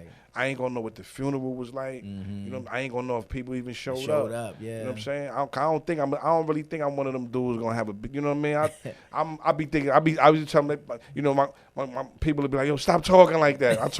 I said, yo, they be like, I'm like, nah, I'm just being honest. Right. I just think a lot of people might miss me and stuff, but I wouldn't be surprised if 10 people showed up, yo. You know what I'm saying? You know what I'm saying? You got way more people who checking for you than not. I can tell you that. Right. You know what I'm saying? Now the people who feel you really is bigger than the haters or the people that, you know, they don't get it. It's just the people that don't get it. They make a lot of noise. Right. They make a lot of noise. Because somebody will tear you up on the timeline, and it seems like the whole world is against you. It's 5 people. And then when you look at how many followers they got, you got 17 followers. You trying to use me? You trying to use me to build up? Yeah, stop it. Knock it off. I got off work one time. I'm walking. It's like 1 in the morning. I'm trying to get home. Yeah. Somebody hit me. I put a song or something. Somebody. I hit my man. I say, yo, my man, you thinking about me 1 o'clock in the morning? Yo, come on, that's scary, man. Yo, go get a girlfriend, man. Get out of here, man. I'm not talking to you. You know what I'm saying? Yeah, man, get a girl, man. Wow. Now y'all for a minute, man, and I mean I don't know how long that run was, but for a minute, Corey Red and Precise was everywhere. Y'all was at every festival, all over the country, back and forth, East Coast, West Coast, North, South, out of the country, because y'all traveled out of the country, right? And then all of a sudden it just seemed like it got quiet, and we didn't hear from Corey Red and Precise no more. Not in the traditional sense. Right. You know what I mean? Well, I can tell you why that happened. You know what I'm saying? The thing is, when you take a certain stand, it costs you money. You know what I'm saying? Right. That's why a lot of people don't take the stand. Because they like, nah, I ain't trying to blow that. You know what I'm saying? Right. But when you take a certain stand in certain different places in life, it may cost you money. And it may get you kicked out of circles. Yeah. And you're not invited to you're not a part of the Mickey Mouse Club. Right. You know what I'm saying? And so what happened is, it was financial. We had to start going back working regular jobs. And then working regular jobs, and then life. And then his mom's is sick, and then it's this, and then it's that. And then it's sometimes you feel like, you know, you go through you go through highs and lows in Christ too, just like you go in the world. Sometimes you go through you go, yo, I'm working here, this and that. Yo, maybe God abandoned me. You know what I'm saying? I'm finding myself in Christ again. Maybe God abandoned me. Right. You know what I'm saying? This and that. You know what I'm saying? So, like I said again, that's the point where I make life happens. So really, for us, people haven't really heard from us for the most part outside of our personal trials and tribulations is because we being worked to death by the corporation. I'm a slave on the plantation now. You know what I mean? I was free then. When you heard it before, we was free. You know what I'm saying? I was Django. You know what I'm saying? The D is silent. You know what I'm saying? Up. I look up. I'm Toby again. Wow. You know what I'm saying? So I'm working 16-hour shifts, and I'm doing this, and I'm doing that, and my mom's is in and out the hospital, and I got this going on. Life came and invaded. And then I got to a place where, you know, I told God. Did you burn out? I told, Do you think you burned out? I don't think I burnt out. I think not in the sense that you're thinking as far as like with the music and the running around and all that. I think just trying to live a godly man in this world, I got burnt out. Got you. Just trying to maintain my thing. Yeah. Like I mean, and I know there's a lot of men that could attest to this out here. Mm-hmm. Even in Christ, after you change your life, whether it's somebody that lives in your neighborhood or a supervisor on your job, there's a couple of people you still run into that if God could turn his back and not know what's going on and you could get away with the crime, you probably would kill them. Yeah. You know what I'm saying? You know what I'm saying? Nobody likes to say that, but because remember, a lot of people don't break the law not because they're moral. Mm-hmm. They just don't break the law because the consequences for getting caught. But if there was no consequences and you didn't get hung, and you didn't have to be in the jail cell, that little sweet old lady across the street that you think is so nice put a bullet in you. Straight kill you. Yeah, you know what I'm saying? And because you see that whenever the law disbands and people can run around and do whatever they want, you see how we conduct ourselves. You know what I'm saying? Yeah. All of a sudden, the moral person is doing everything. You know what I'm saying? Yeah, absolutely. You know what I mean? So it's like one of those things where people just didn't hear from us because it was just life, man. Yeah. I think a lot of people that was from that late 90s, early 2000s, that it's like we all came from the street. Right. And then we was doing our thing for Christ. And then the 30s came. You know what I'm saying? Yeah. You know what I'm saying? You know what I'm saying? A lot of things we was doing in the 20s, then the 30s and 40s came. You know what I'm saying? And now it's time to put on button-ups. Yeah, and then things life was happening different. You know what I'm saying? A lot of people from our time in the late 90s and early 2000s that God took out the street and had us doing our thing amongst the churches and the communities. A lot of those people that we helped on to come up, they all turned on us. We helped a lot of people come up. That's a big deal now. They turned on us, yo. Yeah. We did building funds. Wow. We helped raise. Brooklyn tab or Christ tab? Christ tab. Who? We used to be there a lot. We did ministry over there. Yeah. There's a lot of people. That was a big joint, wasn't it? Yeah. There's a lot of people. There's a lot of ministries that a lot of us helped. Me and Precise, yo, we helped people building funds, this, that, and the third. Yeah. And then use the gifts. And then when we put our resistance is futile, I can count on two hands. You know what I'm saying? And they abandoned us. Yeah. You know what? I'm gonna be honest. What the using the term the army of the Lord. You know what I'm saying? I'm gonna tell you the army of the Lord. I'm gonna show you what's seen in movies. The army of the Lord made me feel out. Remember in Braveheart? You ever saw Braveheart? I know. It was this part where Mel Gibson was playing William Wallace. Okay. And the elder statesmen were supposed to help them to get the English off of them. Okay. And then he was on the battlefield and he knocked the guy's helmet off and it was one of them fighting with the English against him. Wow. And he dropped his sword and just sat down on the battlefield, man. Yeah. Just like, and it knocked everything out of him. Like, what are we doing? You know what I'm saying? You know what I mean? Wow. There's so a lot of people they just turned on me and P. Dang. You know what I'm saying? A lot of people turned on me and P, man. And I think that's good though because in other words, it makes you realize the real world that you live in. You know what I'm saying? Sometimes the real world will come and invade your little world. I like you know what I'm saying? Man, that's you know what I'm saying? I never even thought of it. And these are the things that build your character. When the real world invades your little world. You know what I'm saying? A lot of times people are saying, yo, but what God is doing this to me, why is he letting this happen? The real world is invading your little world. Yeah. You know what I'm saying? And there's a way that the world really is, and there's a way that you want it to be, and it's not like that. Yeah. Because sometimes when people get mad with people, you know why you get mad with people sometimes? Because you got a way of how you would like people to be and how you want to believe people are. Then you meet a real human being one day. Yeah, exactly. You know what I'm saying? Because you're putting your expectations on somebody. Yeah. You make, you can't, people are who they are, man. They are, right. You know what I'm saying? That's why when you got somebody that love you, if you got somebody that befriends you, if you got a coworker that's cool with you, all your good relationships ought to be cherished, man. Right. You got good relationships. Yeah. You got somebody that halfway care about you, man.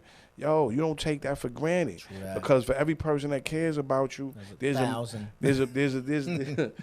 billion who don't. Who don't care? Yeah. You know what I'm saying? Yeah. So, you know, I've learned to cherish good relationships, and I'm trying to nurture them and cultivate them more. Because brothers, we do that a lot. Remember, you meet people in different cities, y'all connect.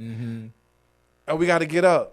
And you run into them again in Seattle. Yo, we got to get up. Then 4 years later, you run into them again in Dallas. Yo, we got to get up. Yeah. Now, that's 12 years. Y'all could have got up. Could have got up. But you didn't cultivate. The connection was there, but you didn't cultivate it. Yeah. You know what I mean? Even like with me, like that's the classic industry thing. Yo, I'm busy. Listen, homie, don't tell me you busy. First, if you're an adult, you should be busy. So whoop-de-doo, you busy. You know what I'm saying? You don't get an award for that. You make time for what you value. Yeah, true that. That's why if I ever, like you talk to a woman, give you a number, yo, why you don't call me? I'm busy, I'm doing this. Oh, you not interested. Yeah. You ain't gotta hide it. That's okay, babe. I get it, yeah. I ain't gonna try to kill you. Right. You know what I'm saying? Yeah, I know they told you I'm toxic masculinity, you know what I'm saying? But I ain't, it's more y'all than it is of me, so I'm good. You know what I'm saying? That's funny. So, just sometimes you gotta look and just go, oh, when somebody keep telling you they busy, whether it's business or whatever, if they not making time, they don't value it. Take it. Because you make time for what you value. True that. Straight up. No, that's straight up. So I don't let nobody hit me with that. Yo, I'm busy, man. I'm busy. Listen, man. Are you interested or not, man? Yeah, right. This is yes or no. You can tell me. I'm not gonna cut my ribs, man. But you gonna stop telling me you busy because we all busy. So I can you know delete what I'm your saying? number. Yeah. Yeah. Or it be people like you ever know somebody's like an A-list artist? You call them. Now they touring, they doing all kind of things. They call you right back. Then you call somebody. You're not 20% as busy as they are, but you too busy. You're not even working. I'm like, right I just called such and such. Right. Who's such?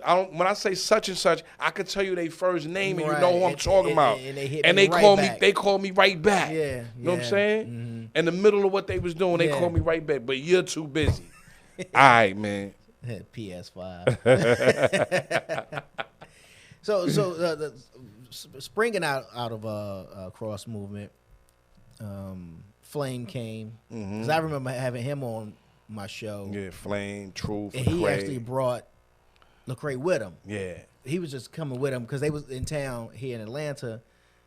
I can't remember what year it was, to do a music video out in Alpharetta, and so I went to the music video and all that kind of stuff. But so Flame was killing the game for a minute. Like he sprung out of the movement till all of a sudden Lecrae. It's like somebody took a boom. What's that slingshot? Arrow, right? Yeah, Shot him, right? Yeah. And he trajectory was crazy. But see again, I should tell people when we was coming up, I should tell people if you look at the little genres of music, the reggae tones, the little rocks and everything, right. what happened is those little subgenres, they picked one or two people out the genre that they was all going back.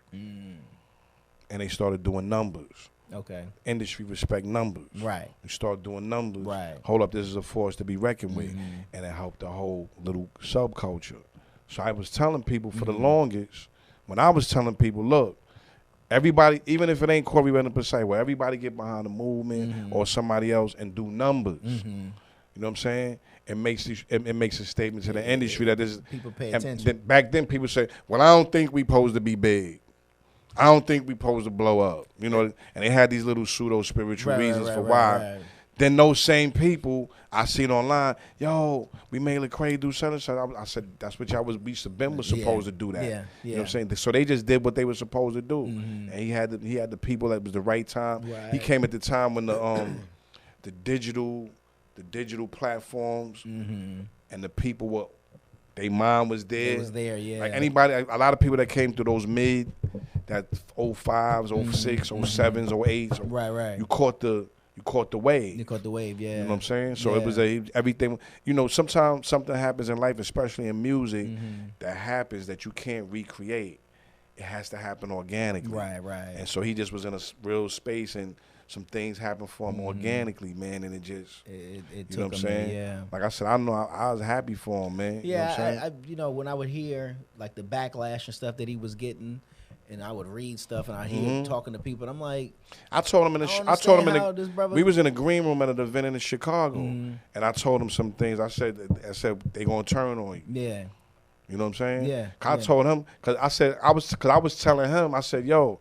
People get mad at me, but say I don't really feel I'm called to do Christian hip hop. I'm called to be Christian and hip hop. Yeah. So he wasn't really getting me at there. I said, keep living, you'll get it. Right. You know what I'm saying? It'll make sense. So then he finally got it, finally and said then he tried to, Yeah. you know what I'm saying? And that right there, even people resisted And they just that. turned on him. I mean, because bruh. at the end of the day, because you know what it is, like this is the frustration of the Christian artist who wants to do more than just reach Christians. See, I'm gonna use the legends. You know what I'm saying? The classic people. Right. Rakim was able to spit and share 5% doctrine in his music without them calling it 5% rap or 5% hip hop. Yeah. Wu-Tang did the same thing. Other people, Buzz do it. They put 5% doctrine and stuff, but nobody forces it to be 5% rap. Nation of Islam, You know what I'm saying? rap. Yeah. Right. When a Muslim does, he's not forced to have, that's Muslim hip hop. It could be hip hop. Yeah. But when the Christian dude come, you always got to put holy or gospel or like the Christian guy just can't be an MC. Just can't be an MC. You know it's different because you hear what I'm talking about. You know what I'm saying? Yeah. I'm not trying to tell you I'm Christian. I'm being Christian. Because see, that's the difference. Yeah. Because some people, it's just like, you know how like certain artists, when you look at the brother, he seemed like he's a cool brother, but he's so busy trying to tell you how hard and gangster he is in his move and his music. It's starting to be unbelievable because it's like you trying too hard. Come on, bro. And Christians do the same thing.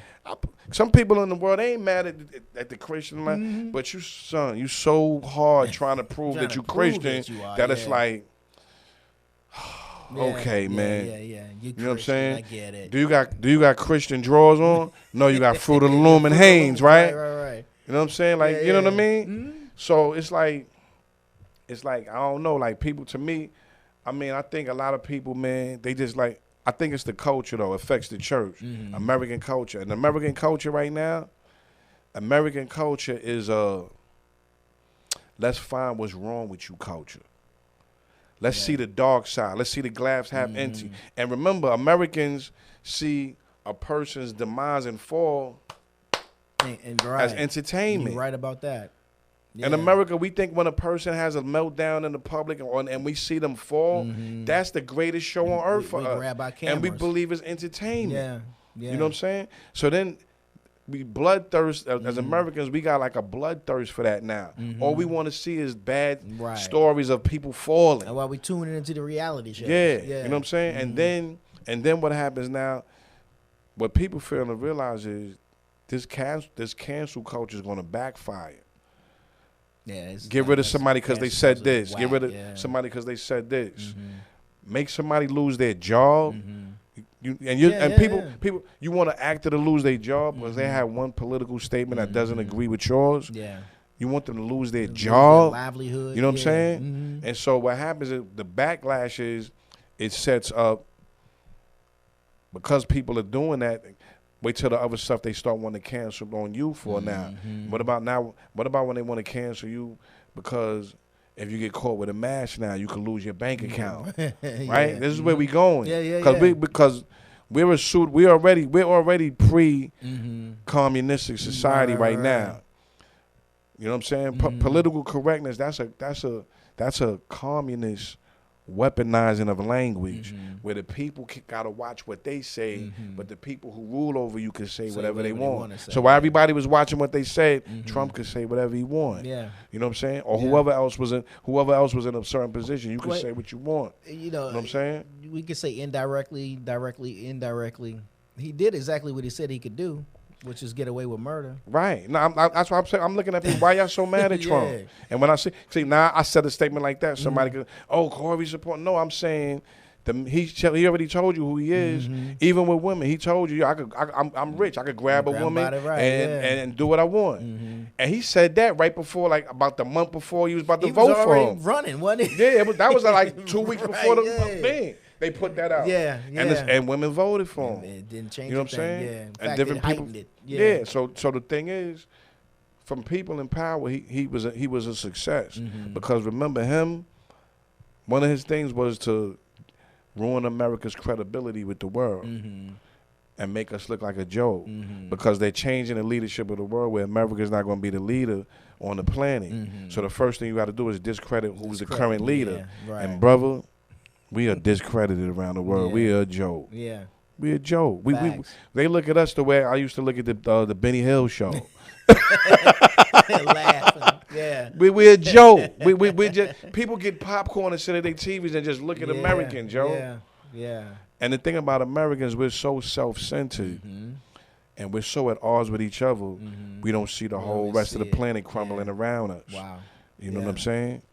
We don't see it. You know what I'm Yeah. saying? And that's what they do in Americans right now. The different groups of Americans, we're being turned against each other. It's almost, we almost have a civil war being marketed. We have a civil war that's being marketed and promoted to us. Yeah. Wow.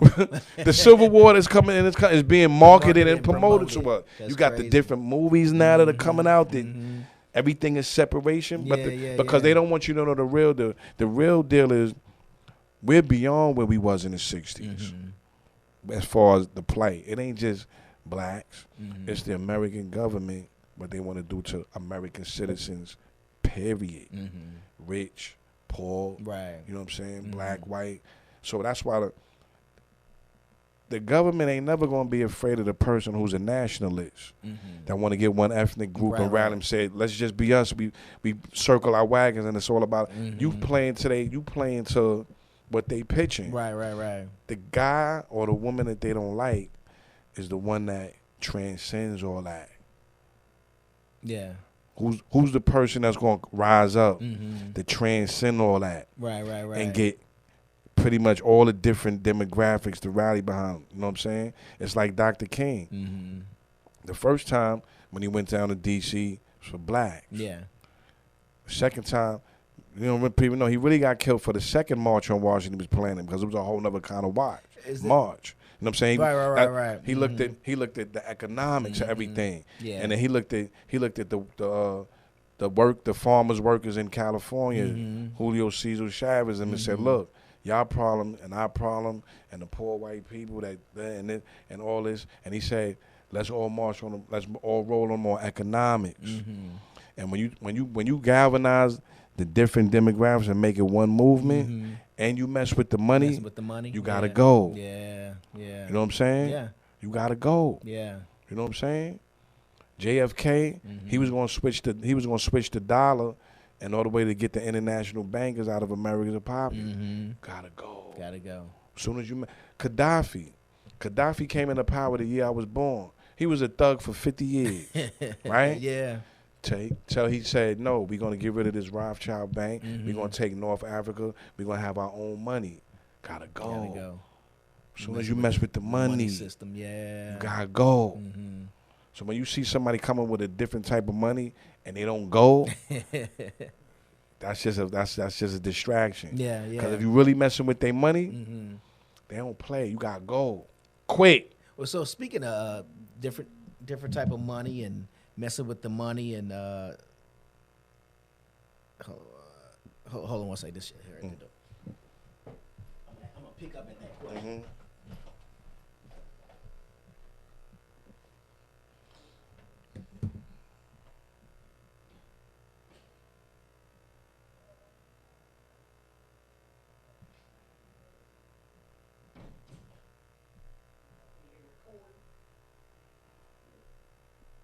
Yeah, Pia had me while we was talking. Oh, did he? Okay.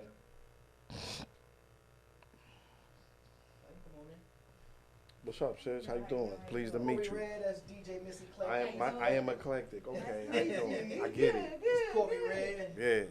Yeah. I'm over here with G. We still doing the interview.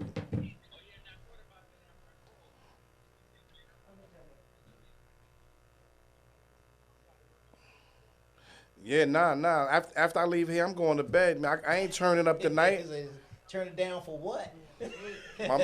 My man from the Bronx was like, yo, where you at, yo? You doing the podcast? Yo, I'm coming over there with a bottle. Hold up. Nah, I'm going to bed. I didn't come down. I've been to Atlanta before. You know what I'm saying? I've seen it all. I ain't come to turn up. I got business. Business to handle tomorrow. So I'm gonna hit you when I finish with G, because we finishing up. All right. Yeah, everybody like, he said, yo, they want us to come. Oh, they still out? I think they doing something, yeah. Nah. I said, I ain't turning. I'm doing this with G. I'm going to bed. Man, I seen Atlanta before. Right. That's funny. Mr. Eclectic, how you doing? I'm doing well. How about yourself? Nah, good. I'm pleased to meet you. She's from San Antonio, right? Is it San Antonio, Man, Texas? I've been trying to get this so long. Every time I'm supposed to go to San Antonio, it fall through, man. What? I be wanting to go to San Antonio, so like that's on my list. Like, You're not really missing a lot. You got the river wall. yeah, but I like, I like to be able to say, oh, I've been in San Antonio. Right. Check. I couldn't do check that it off with you the right now. I list. had to be like, wow, I want to go to San Antonio. You know what I mean? That's funny. You know what I mean? Where was it? Oh, okay. Yeah, so like your music has always been no, that's not what it was. It was talking about the money. The money, changing. yeah. So now, you know, you're speaking about when the money starts to change and all this kind of stuff. What do you think? Because you've always been fashion forward. Right. Bitcoin and Yeah. and what's the other word with the C? Cryptocurrency. Yeah. What's your take on that? Because I had a conversation with someone, matter of fact, a guest, young cat, man, and he opened my eyes. He was like, yo, because he's in school taking political science. Right. So he was just kind of spitting some stuff, and it just made me sit back like, wait a minute, maybe I got it all wrong. Well, I mean, the money system period is being reset. You know what I'm saying? They call it. They even tell you they call it. You know, if you go like to the World Economic Forum, they call it the Great Reset. Oh wow! They said that the economy needs to be reset. That's part of the whole COVID thing and all that too. Yeah. You know what I'm saying? And so they resetting the economy, but to get it in a. Eventually, whether money is physical or whether it's digital, it's to have it in such a place where, because they already have control of the money system. So remember, people with money are not trying to make money because they got money. Right. They control the money. They make it go up and down. Gotcha. They want power. So what they trying to say is they trying to translate the monopoly that they have over money. How do you transport that to everything in life? Gotcha. Socially, everything. So the whole thing is making money along the way. We do your thing. You know what I'm saying? But in the end, where money is going to go is going to be one centralized thing. You know what I'm saying? That's why the Western economies are being systematically destroyed. Okay. First, it's starting with killing small business. This is not killing small business is not something that's happening just as a result of COVID. It's the reason for it. You understand what I'm saying? Because if you notice, small businesses are going, and Amazons and Walmart and them is like tap dancing all on it. Yeah.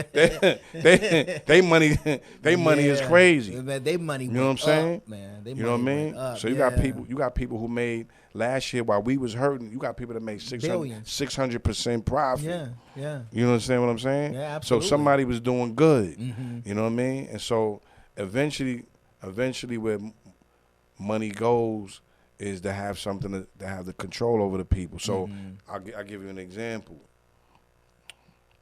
So that's almost like if you don't take the shot, we close your bank account. You understand what I'm saying? Yeah. No. Because remember, when the mark is finally introduced, that's where I was going. You know what I'm saying? When it's finally introduced, whatever it is. See, I don't get caught up trying to figure out exactly what it is because it's going to be obvious. It's going to be obvious you choosing sides against God when they introduce the mark. Right. That's why there's no forgiveness for it when you take it. So it can't be snuck on you. So they can't really sneak. Like I ain't know. Yeah, you're going to be forced to make a choice. So whatever it's going to be, that's going to be a choice. But as far as the economy go, it's like, yo, once the only reason they have you do job interviews and they hire you for jobs because they need you. Now because remember, see, capitalism was good for these last few hundred years. When you got unlimited resources.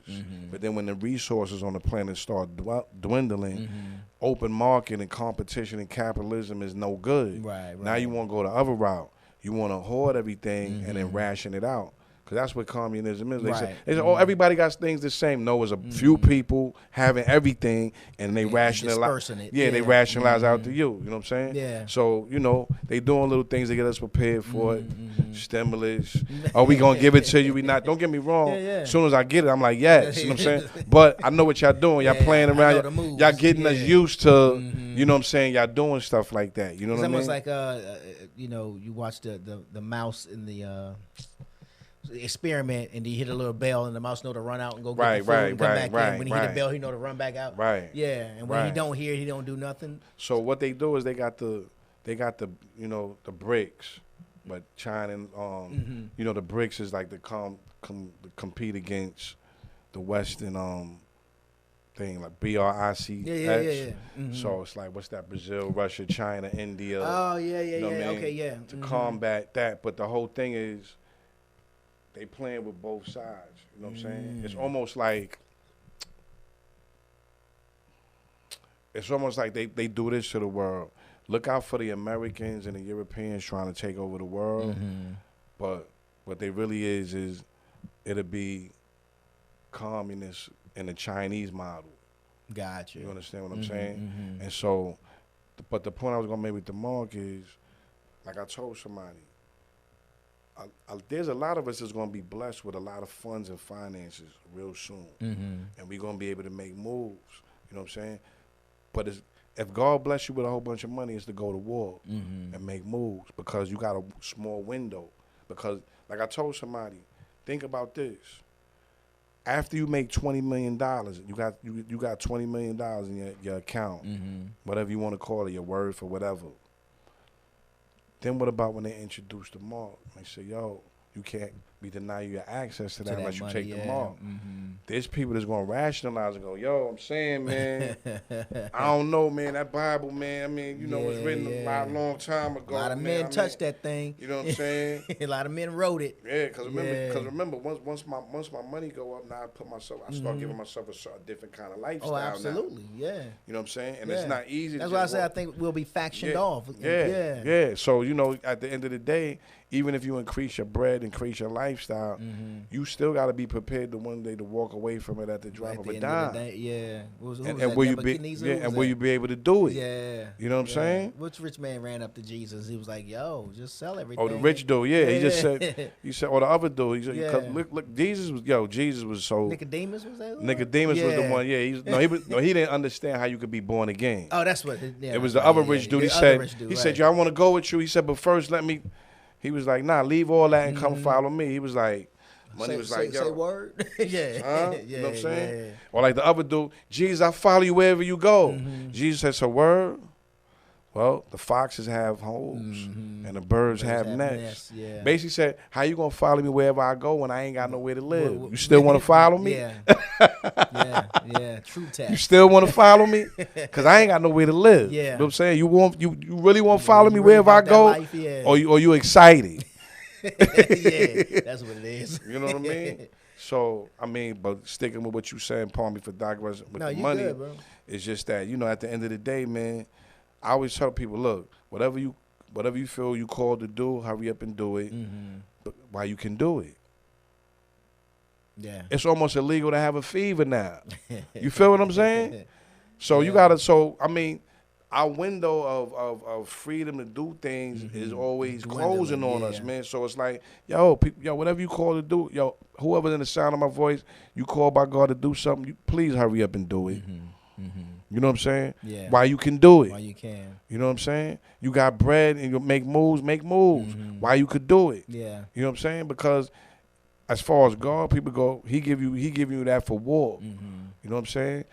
Yeah, you're going to buy a nice shirt and buy some things and, maybe you want avocados picked at the greatest time of the year. Ain't nothing wrong with that. Yeah, I get it. You can't save it all or take it with you. You might as well spend it on something. You know what I mean? So ain't nothing. people get mad. I don't think there's nothing wrong with somebody spending. See, he can actually afford it. Yeah. It's when you try to spend it and you Trying can't to live afford that it. life, yeah. Everything you could buy, you can't afford. So I ain't mad if you buy something. It's just, can you afford it? Afford it, yeah. Facts. You could buy $100,000 car, Yeah. but can you afford the maintenance of it? True that. When one part go wrong and they tell you to fix that costs $50,000. $50,000, yeah. Can you handle that? Yeah. You know what I mean? So, you know, it's just like, yo, man, whatever you got resources, you got gifts, you got whatever. Yo, we gotta hurry up and do it, man. Right. You know what I'm saying? And then like me, like I said, yo, I'm on the other side of 50 now. You know what I'm saying? I'm not a shit. I'm 51 years old. You know what I'm saying? I probably done lived more than half of my life already. So for me, life is not based on how long I live. It's the quality of the life I live that's what's left. The rest of it, yeah. You feel what I'm saying? Yeah, man. So, you know, hurry up and do what you got to do while you can do it, man. Yeah. Because when, you know, when it's gone, man. And Yeah. this video game, you got one man. Yeah. You know what I'm saying? Yeah. You know, excuse me, person. One person. Because, you know, see, style. I don't want nobody to say I'm misogynistic, you know what I'm saying? Yeah. He hates women. No, I'm sorry I said. So did the pandemic take you by storm, but does it surprise you that the world has shut down because of it? What surprised me is how little resistance there was to it. How much acceptance there was of it. Like, okay, gotcha. People who rebels to their heart just fell right in line. People who cursed their mother out listen to that TV. Listen to that TV. So it's like the TV's become like almost like the God. You know what I'm saying? Because this is the power of TV. Everybody knows Everybody knows that the newsman and the anchorman and everybody lies and believes it anyway. That's powerful. That's powerful when somebody know you lie and they believe lying, it. but you know what I'm saying? Yeah. And so there's just things. Sometimes people just don't. I don't know, man. I knew this day was coming. It blindsided me when it actually happened, like everybody. But I didn't think people would so easily believe a lot of things. Yeah. But like I said, they trained you that anybody that speaks against the narrative is a conspiracy theorist, is a nut, it's their fault. Yeah. You know what I mean? Like now the CDC says you don't have to be 6 feet away. You could be 3 feet away. Did you tell the virus that? Yeah. Like, did the virus get the memo? Oh, now I could be 3 now feet? It could be 3 feet. Or could I always have been 3 feet? Right. You see what I'm saying? Absolutely, yeah. So it's like, you know, it's like I feel like the public, we're being broken. Our spirit is being broken the way you break a horse. Yeah. When you're trying to train it so you can start riding it. And our spirit is being broken and we're being trained. You know, you could do this, you could do that.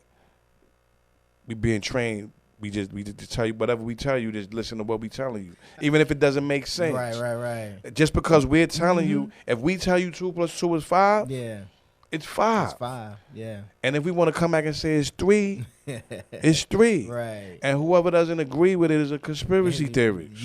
And they're the problem. You understand what I'm saying? Yeah, So I just said, like, it was just like, you know, certain things, if you just look at it, you like, yo, my man, I'm just saying, does that make sense? You know what I mean? Just hashtag fact. Does it make does it make sense? And it's like, no, you right, but still, you know, but the TV said it. Yeah. And who are you, Corey? You're not on TV. You're not on TV. Yeah. The TV said it. So, you know, if the TV said it, you know, we just trained in that believing it. So to answer your question, it blows my mind. I mean, I know the biggest rebels in the world. The TV say something, they fell right in line. Got on their mask and stand 6 feet apart. The people that talk about, I don't give a F about nothing, they cared about that. Yeah. You know what I'm saying? Yeah. And it's just one of those things where it's like, I mean, yo, I didn't really think it would be, I knew they had viruses and germs and I knew about the biological stuff and everything. Yeah. But I didn't, personally, I don't think they thought. I think it was another beta test for them, like they did with the SARS and the Ebola and everything. And they see how much people gravitate, and I think they ran with it. Yeah. And the reason I'm saying that because one thing I know about people in power, they plans are always in phases. They do phase 2, phase 1, and when you respond this way to phase 1, they immediately got phase 2. And then when you so when I see they didn't really have, their backup game wasn't too good, I said, oh, y'all wasn't prepared. Y'all wasn't prepared for everybody to accept it like that. Get in line. And now, y'all just, well, if they gonna do it now, well, let's roll with it now. So they didn't certain things they didn't have lined up because it was just a test. It was just a test, and they was like, oh, they gonna roll with it. Okay, let's get them while we got them. Yeah. So I mean, like I said, man, at the end of the day, our freedoms that we have here in this country are dwindling, and whatever you got the freedom to do it, man. Do it, yeah. You know what I'm saying? Do it. Your business, your everything. Do it. You know what I'm saying? Get them. Yo, you want to get the money? Get the money. Yeah. I'm saying. You know what I'm saying? And I don't care. You want you want to You know what I mean? You want to eat food with golden forks and stuff. Yeah. I'm not mad if you using that for the warfare and the yeah. kingdom and all that. I ain't mad. I mean, what do you do when you got an abundance of money? Like it's almost like you gotta do something. You gotta do something with it. Like you know what I'm saying? Yeah. Like people say, oh, that don't make no sense because you can't afford to do that. Afford it. If you could afford to do it, would you say that? Yeah. Because people usually change when they can afford to do something. Absolutely. So don't be so hard on the person that could afford to do something. I was watching one of Joe Budden's podcasts, and they were asked him a question. Somebody said something about money, and it's like, well, because Joe Budden, you making money now, you got money now. Whoa. He said, and they said something like, "What's the difference now that you got that abundance of money?" He says, "Well, my phone calls are shorter." He says, because now I ain't got to sit there and haggle prices. I can just get this and get that and get that. Right. I can afford to do that. I can afford to do it, yeah. My conversations are shorter. Yeah. Before you like, how much? Oh, man. Right. It's going to blow the budget. You know what I'm saying? Yeah. You know what I'm saying? Cause it'd be times when I would have business things with people and we'd be mad at something. I said, well, we can't get mad. I said, first of all, they gave us a lookout price. Right. We can't be mad because we can't afford the lookout price. That's right. our problem. Can't get mad at them. But what you want me to do? Mm-hmm. So That's funny. Yeah, but it's a. I'm not gonna front. I would like to have. There's certain things that I want to do, and I would love to just be able to do it. Right. You know what I'm saying? Just be able to do it. You know what I mean? And then for me, the best thing about the abundance of money is just not having to worry about the necessities. Right. Just the peace that comes on you, not knowing where you got to worry about how I'm gonna maintain this house, this roof over my head, or this, that, and the third, or it's messed up when you get a letter from a conglomerate like Chase, and they like, yo, you owe us $80. You sitting there like, you know what I'm saying? Like, you know what I'm saying? Like you, like how, $80, huh? You know what I'm saying? It's messed up when you owe a trillionaire. A trillionaire is like, yo, I want my 80. I need that, yo. Right. I need that. That's funny. You know what I mean? So I just for me, the best part is just the lack of worry. Yeah, you know what I'm saying? when it comes to necessities and stuff. That's the part. That's the richest part right there for me. Is not to have to worry about necessities. And then when it comes to making moves, because what's funny, when you got money too, then you wind up using everybody else's money. You know what I'm saying? Yeah. Because there's people, like, even for your podcast, there's people that will not give you $1 million to put behind your podcast now. But then you could build your podcast up to where it's worth, where in your bank account, y'all got $2 million. Now, they wouldn't give you $1 million now that you need it now, but now that you got $2 million, they say, hold your money, we'll put $10 million behind you. 10, yeah. You understand? Yeah. So it's like when you got money, it's like if you was in a store. If you was in a store, maybe somebody might throw a little quarter for you if you're a quarter short. But if you're like $4.50 short, they're like, yo, bro, the line is moving. You know what I'm saying? Take some of that stuff off, bro. Now, Michael Jordan will be there, and he's $4.50 short. The brokest person on the line will be like, yo, Mike, don't worry about it. I got you. Yeah. You know what I'm saying? That's funny. That's human nature. That's you know what I'm saying? Nature, yeah. And like my man Daddy-O from Stetson Sonics, used to tell me, he's like, yo, Red, just remember, man, people don't so much invest in people as they invest in companies, man. Make yourself a company, build some company, and people invest in companies more than people. True that. You know what I'm saying? So be a company. You know what I'm saying? Be a brand. You know what I mean? Yeah. So, I get it. It's funny. Like with me and P, they think like we just know how to rhyme. Like they ain't really big. They ain't good businessmen. They don't think about They don't know business, nothing yeah. about. I'm like, you know. Like it's like I think about that stuff every day. Yeah. I've been doing my homework. Right, yeah. I had something lovely set up last year. You know what I'm saying? Is COVID stopped the paperwork? Wow. Simple as that. Yeah. COVID. It was everything was. COVID stopped the paperwork. You know what I'm saying? So you know what I mean. Well, speaking of that, so where does Corey Red go post pandemic, if there's a such thing? Post pandemic, yeah. I mean, I'm going to continue to release music outside of everything I do, as long as I'm inspired, I get it, and I'm pretty good at it. You know what I'm saying? Right. Like I don't want people pulling you to the side like, yo, G, man, yo, your man. I know Red is your man, but yo, man, yo, it's not that I don't like what he said. He's just not good at it anymore. You know what I'm saying? No, like once I'm not, trust me, I'll be the first one to put the mic down, but I'm no good anymore. But as long as I'm still good, music is such a great gift. It's just so wrong to be able to be good to do music and don't do it. Don't do it. Like I ain't gonna do God like that. Like he's still giving it to me even at this age here, and it's still. So I'm gonna keep doing that. But you know, I got the plans, the films and stuff. But like I said, at this time of life, I done sat around and talked about what I'm going to do so much and it didn't happen. My thing now is I'd rather do it and then explain to you how I did it. Right, gotcha. You know what I'm saying? So I'm not, there's a lot of things I can say that sound real impressive. Yo, got this and and I could use the words. They be like, where he knew that word. You know what I'm saying? But I'm not going to do that. All I'm saying is I got a plan. Right. I got a plan. All right, one last question before I let you go. Did you ever get jaded by the music, by the industry? Oh yeah, definitely. I think anybody that's had any type of longevity, even if you're successful, you get jaded. You know what I'm saying? And you know, it's like I had said one time, and I'm thinking about that because of your song "Crashing the Party."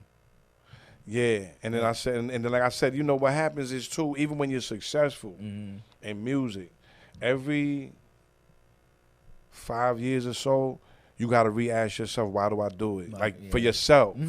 You see it happen to Jay, you see it happen to Kirk Franklin, you see it happen to M. Right. Everybody after a while, you know, if you're successful, and then as you're growing old as a person, you got to keep asking yourself, okay, I know why I started, but why do I do it now? Yeah. And you got to and that's the question you got to answer for yourself. You know what I'm saying? And then so every now and then I got to have a meeting with myself and go, okay, why do you do it? And what are you trying to do? And what are you doing it for? Right. And when I know why I'm doing it and what I'm doing it for, and I'm still good at it, I can keep doing it. You know what I'm saying? So I just look at it like, you know, I'm not a pop artist, so I'm not for everybody. Right. But I'm willing to do it for the few people. Like if there's over 7 billion people on the planet, right? If there's 7,000 people when I put this next music I put out, maybe there's only 7,000 people worldwide who really care about it and rock with it. I'll continue to do the music for the 7,000. For the 7,000, right? You know what I'm saying? Yeah. And like I said, I got other things for bringing in income. So one thing about me, because what happens with an artist after a while, they say a lot of artists, their first album was their best. They say a lot because that's the album you didn't care. Yeah. You didn't care about endorsements. You didn't care about if people was supporting you. So you could be the most honest. Right. You know what I'm saying? Right. And then what happens is after somebody gets a following, it happens to politicians, it happens to artists, it happens to pastors. When you get a following, the day that you're afraid to lose them is the day they begin to control you. You know what I'm saying? True that. That's the thing. That's what you know what I'm saying? That's why I had this song, you know, fan versus the artist. You know what I'm saying? Y'all like I'm glad y'all like my music, but I can't let you get to the place where you control me. Right. Yeah. Where I'm scared to do something because you might leave. Or you don't want to do it this way because we like you rapping like this. Right. Yeah. And some people and all fans are funny. They want you to stay the same way they are when they fell in love with you. And they don't evolve. But they get to evolve. Right. And they get to be, you know, all the things they want to do. But I want you just the way you was when I met you. Right. You know what I'm saying? And it's like, I am that person, but I'm not that person anymore. Yeah. You know what I'm saying? I'm a grown man now. Certain things you might have caught me certain things you don't hear me say now because I don't feel I should say that now. You know what I'm Right. saying? Other things, you know what I'm saying? I was a younger man. Certain things, you know, as a younger man, you're trying to find your place in the world. I'm not trying to find myself. As a Right. grown man, I know my place in the world. I know who I am. Right. I know why I'm here. You know what I'm saying? These are these questions I don't have questions about. You know what I'm saying? Yeah. Just need the money. And get to the bag. Yeah. and I got that coming too. That's you know what I'm what's saying? up. It's just delayed. You know what I'm saying? Yeah. You know what I mean? I ain't gonna front.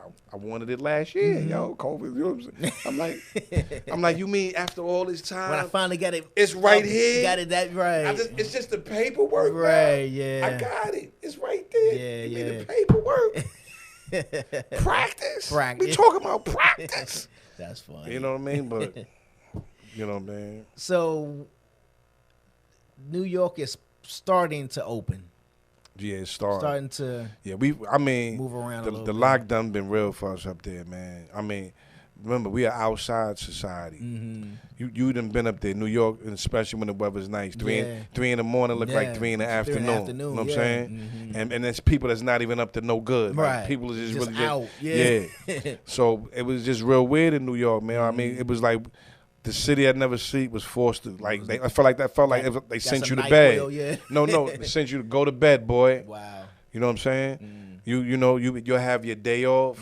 You got a nice outfit on, pocket full of money with your money. Yo, what we gonna do today? Nothing. There's nowhere to go. You're going home. Right. You Standing know what I'm saying? in the hallway. Yeah. There's nothing to do. And like I said, for relationships, you know what I mean? Yeah. You know, I got somebody I've been seeing, you know, I think the pandemic helped us. Okay. Because we had to be forced to be around each other, do things like watch Netflix instead of going to the movies, you know what I'm saying? And out the dinner. be at a lounge and everything. So it helped us because it forced us to deal with each other more in a way. I think in 6 months of dealing with her, it made me deal with her more in a way that it would have took me 2 or 3 years the other way around if everything was open. Right. Because you forced to deal with this person. No distractions. For some people, it went the other way. Yeah, unfortunately. I don't like you. Yeah. You know what I'm saying? They was forced to be around each other, and it's like, you know what? I don't like you. I want a divorce. Yeah. We don't even like each other. Yeah. So, you know, it worked good and bad for different people. It forced you to, for me, it helped me too, because from me being in the street all my life, I developed a bad habit of not learning to cook as I should, and eating out a lot. The pandemic forced me to not learn how to cook. You know what I'm saying? Learn how to cook stuff I should have learned how to cook when I was eggs. You know what I'm saying? No, I could do that. I wasn't that bad. But I mean, just certain things like knowing how to season things I'm better. with you. Right. I'm honestly, it's the chopping stuff that I had to learn a lot too, like the dicing and stuff. That's like funny. Like without cutting my Certain fingers things off. You don't cut the same way. Yeah. So I learned to cook more now. Right. I eat home cooked more now. So there's good things that came out of it. Yeah. You know what I'm saying? I just need the courts to open up so my paperwork could go through. Just get things started. And get this bag. Yeah, you know I what I'm feel saying? you, bro. You know what I mean? So other than that, man, it's just I'm in a good place, man. That's what's Health up. means a lot to me now. Yeah, you know what I'm your saying? health is your wealth, man. Health means a lot, you know. I buried my mother last year. You know what I'm saying? Yeah, I heard, man. Yeah, she My had condolences again. out of man. nowhere, she had fourth stage cancer, you know what I'm saying? And I got the call. I talked to the doc, yo, doc, talk to me straight what it is. Well, it's not what I say, but all right, but doc, what you think she got? He's like, yo, probably 2 weeks. And she had 3, you know what I'm saying? Yeah. And you know, she was a remember believer. She came out I remember she came out to the Bronx to Rap Fest. Yeah. I think it was her birthday. I think, and she came out to the Or release. was it your birthday? She came out to the release for Resistance is Futile too. That's right. Yeah. She came out to the release for Resistance is Futile. Yeah, because I remember you spit this freestyle. It was this Yeah. long joint you Yeah. did. This hot joint. I was like, yo, he killing it. Yeah. So, you know, I mean, so health means a lot now. You know, yeah. I mean, God bless me. I look pretty good for my age on the outside. So now I'm doing all the things to make sure the inside is good. mechanics. I be going to the cardiologist and you know what I'm saying? They say you fine. It feels good. Cause I'm that dude I'm scared to go because I'm thinking What you're they gonna tell me gonna tell something me? bad. And then Now I gotta hear it and then up I here. feel like if you Yeah. would have told me that, I would have lived another 20 years. But now and it's a bad way of thinking, of but that's how I course. thought. Yeah. But now I'm overcoming that fear. You know, cardiologist and the other thing. I got to get these other tests that I've been stalling and getting. Right, I just want to make sure I'm good on the inside. You know what I'm saying? You know, so other than that, man, I'm good, man. That's what's up. Well, brother, man, it's one good to see you, bro. 'Cause Yeah, I good haven't to see seen you. How Yeah. many years? What has it been again? It's been a minute, man. It's been a minute. It's been at least Since about- early 2000, man. like mid 2000s. Yeah. Like it's been about double digits. The 15 years maybe. Yeah, it's double digits, man. Jeez, bro. For real. Yeah. You still look the same too, man. You know, like you said, your health is your wealth, man. So Yeah, man. you know, I think I'm pretty cool on the outside. So I'm also trying to make sure that the inside is maintained. Yeah. I'm a big. I don't like stress, so I Right. do certain things for stress relief. Right, got you. Two things for sure. Right. I play pool and I go to the gym. Those are my Right, stress that's good. relievers. That's good, That yeah. way, whatever's going on, I'm gonna exercise it Nah, out, that's or I'm gonna good. knock a few balls in the hole. You know Yeah, what I'm saying? that's good. And then I learned I ain't gonna front. Like the older I get, the less stuff I care about. Bruh, I'm so The less stuff I care about. And you know what it is? indifferent the- to so the- many things. The more I hate to use more words than I need to use when I'm talking to you. Like conversations with me and somebody that used to be 20 minutes, 2 minutes now. Right. Listen. Yeah. Cut to the chase. Yeah. Listen, man. Right. Listen. Boom, boom, boom, boom. Right, You know what I right. mean? So I don't like talking for nothing. You know what I'm Gibber saying? gabble. Yeah, I don't like talking for nothing, man. That's funny. Yeah. So where can people find you, man? Your social media and all that good stuff. And check out and hear your music, man. I mean, all my handles are at Corey Red. Mm-hmm. You would go to right now. I just got some stuff on CoreyRed.bandcamp on my Okay, Bandcamp. yeah. Yeah, all my handles are Corey Red. You know what I'm saying? Yeah. And I didn't, I got some stuff that I'm waiting as far as put back up. I'm not talked with my IT dude. I had a meeting with him. You know, there's a whole little campaign when I start putting back up like the websites and the things like that. Right. Which I had set up. Was going to start the beginning of this year, but everything went last year, went in a way where it was like, and it's just certain things that I want to do. If I can't do them right, I just don't want to do them at all, man. yeah. I don't want to, because I think, what happens with being black and Christian in America is, as a black person, we've learned how to do so much with nothing, man, with little or nothing. And then in Western Christian thought is, for God, we've been able to do so much with little or nothing, but we think that that's supposed to just be the everyday norm. Right. You know what I'm saying? As if it's wrong to get something and do something with something. Yeah. You know what I mean? So it's like me, certain things you didn't hear from me because I got to the place where if somebody wanted to have a round meeting at the table and we got this thing, whatever it is that we want to do, Right. my thing is, how much does it cost? Okay, it costs us $70,000 to do that. How do we have the money, or how are we going to get the money? Right. Oh, no, we just believe in God. I'm out. Nice. For I'll that see y'all reason, later. I'm I'm out. not doing Yeah. that no more. You know what I'm saying? Yeah. And we're going to believe God as we work towards. and everything I getting do, I this- want yeah. top tier. You know what I'm Yeah. saying? When I do certain things, I don't want to just get the deal. Or Yeah. let me get a deal on the top tier stuff. But I don't want to just MacGyver everything on it. You know what I'm saying? I Yeah, did that. You know what I'm saying? So certain things, if I don't have the real thing, I want to have it set up, I'm just not going to do it, man. Right, I just right. want whatever it is the real thing. You know what I'm saying? If I'm at your house, you say, yo, what you want? Yo, you want something to drink? Yeah. I'm like, yo, you like, yo, what you want? I'm like, I want some orange juice. You like, yo, I got Sunny Delight. I'm good. Sunny D. I don't want fake orange Right, juice, right, man. I right. want orange juice. You know what I'm saying? You know what I mean? So it's just like I just in a place now where if I can't get the real thing, if I can't do something top tier, Yeah. if I can't get the resources that I need to do something, Right. And then what are we doing? like what are we doing, Yeah, man? You know what I'm yeah. saying? What are we doing, man? I feel you. You know what I'm saying? What I are we feel doing? you. You know what? Call me when you got what we need to do. Because that's what we do. A lot of times as Christians, we pray. We go to do something. We say God's going to give us the thing. And then when God doesn't give us what we need, then we turn around and blame it on God. And we say, oh, well, it was his will. Is God playing with us or what? Like, why we doing God like Yeah, that, man? yeah. You know what I'm saying? He going to give you what you need to do or not. Right. You know what I'm saying? And it's just like, I tell them, I said, people from a worldly mindset, I always look at them. They sit, they do meetings, they figure out how much it's going to cost, and they got somebody that knows how to get the money. Right. Because they do the theory part. Okay, How much does it cost and how we gonna pay for it? Right. That's the bottom line. Okay, we're in. Everybody's in. Where's the money and how we gonna pay for it? Oh, we don't got the money, we're not gonna pay for it, then we're not gonna do it. Yeah. Yeah. And we're not gonna fool ourselves and make it believe we doing something, but we not doing just nothing. Look busy out here, yeah. Yeah, you know what I'm saying? That's another thing. I'm not about just having activity. Some people love the way it sounds when they say, yo, I'm on the grind, man. You know, I'm on the grind. Right. But you're not doing nothing.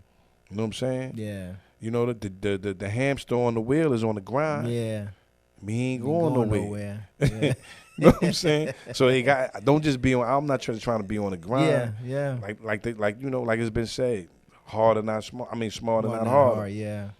You know what I mean? So that's why I don't have time to waste, man. I feel you, bro. You know what I'm saying? If I'm gonna waste time, then you know what I mean. Let me just waste time. Let me doing something that I want to do. Then. It is. I'm not gonna waste time doing something that's strenuous and takes a lot out of you and your mental capacity and all that. If I'm gonna waste time, well, let me have fun while I'm wasting time. Exactly. But I'm not gonna waste time and you know what I'm saying, about to lose everything. You know what I'm saying? Yeah, no, I feel you. So it's just like, you know, that's why I'm like, yo, I'm proud of how you got the podcast and you doing things. Ever since I knew you was a grinder.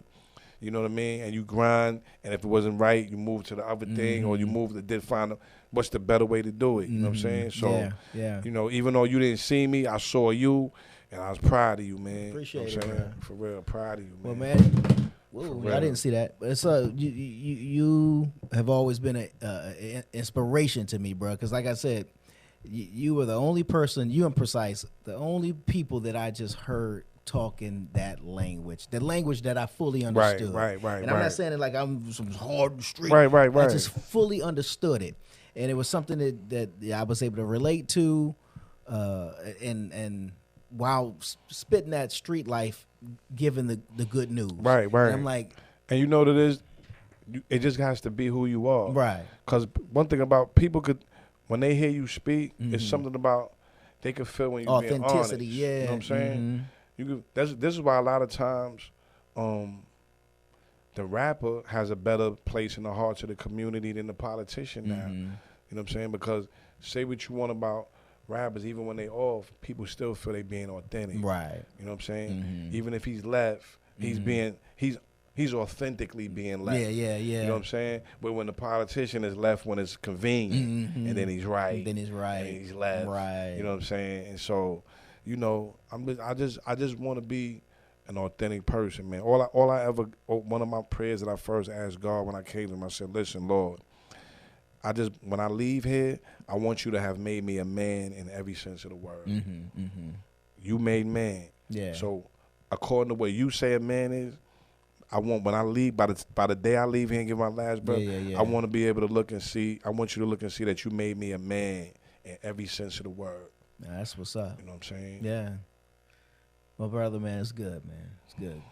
Always a pleasure. See you later, man. We can't make it let it be another 15, 20 years, though. Nah. I'm like I said, Atlanta open. I just want you to know.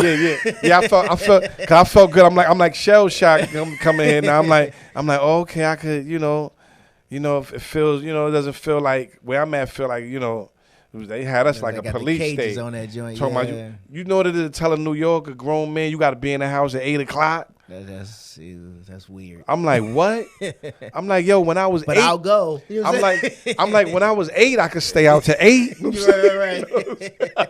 At least in the summer. Yeah, at least in the summer. But I don't know about you. They told my grandparents and the family was like, when the street light come on, it's time for you to come in. That lasted a little while. My mother did it for a little while, but then she started loosening up the reins. Yeah. But I'm like, like I said, so that's what I'm saying. In the summer, the street light come on past. I was like that. I said, when I was 8, I was staying out past 8. And I got to be in. I'm known to appreciate this, I'm a man. grown man. You know what I'm saying? Or I thought I was. Right. I guess not. You know what I'm saying? So it feels good to be where it's not so tight down here, man. Yeah. It feels good. And like I said, man, just ready to. You gonna see me, man. That's you know what I'm saying? I'm.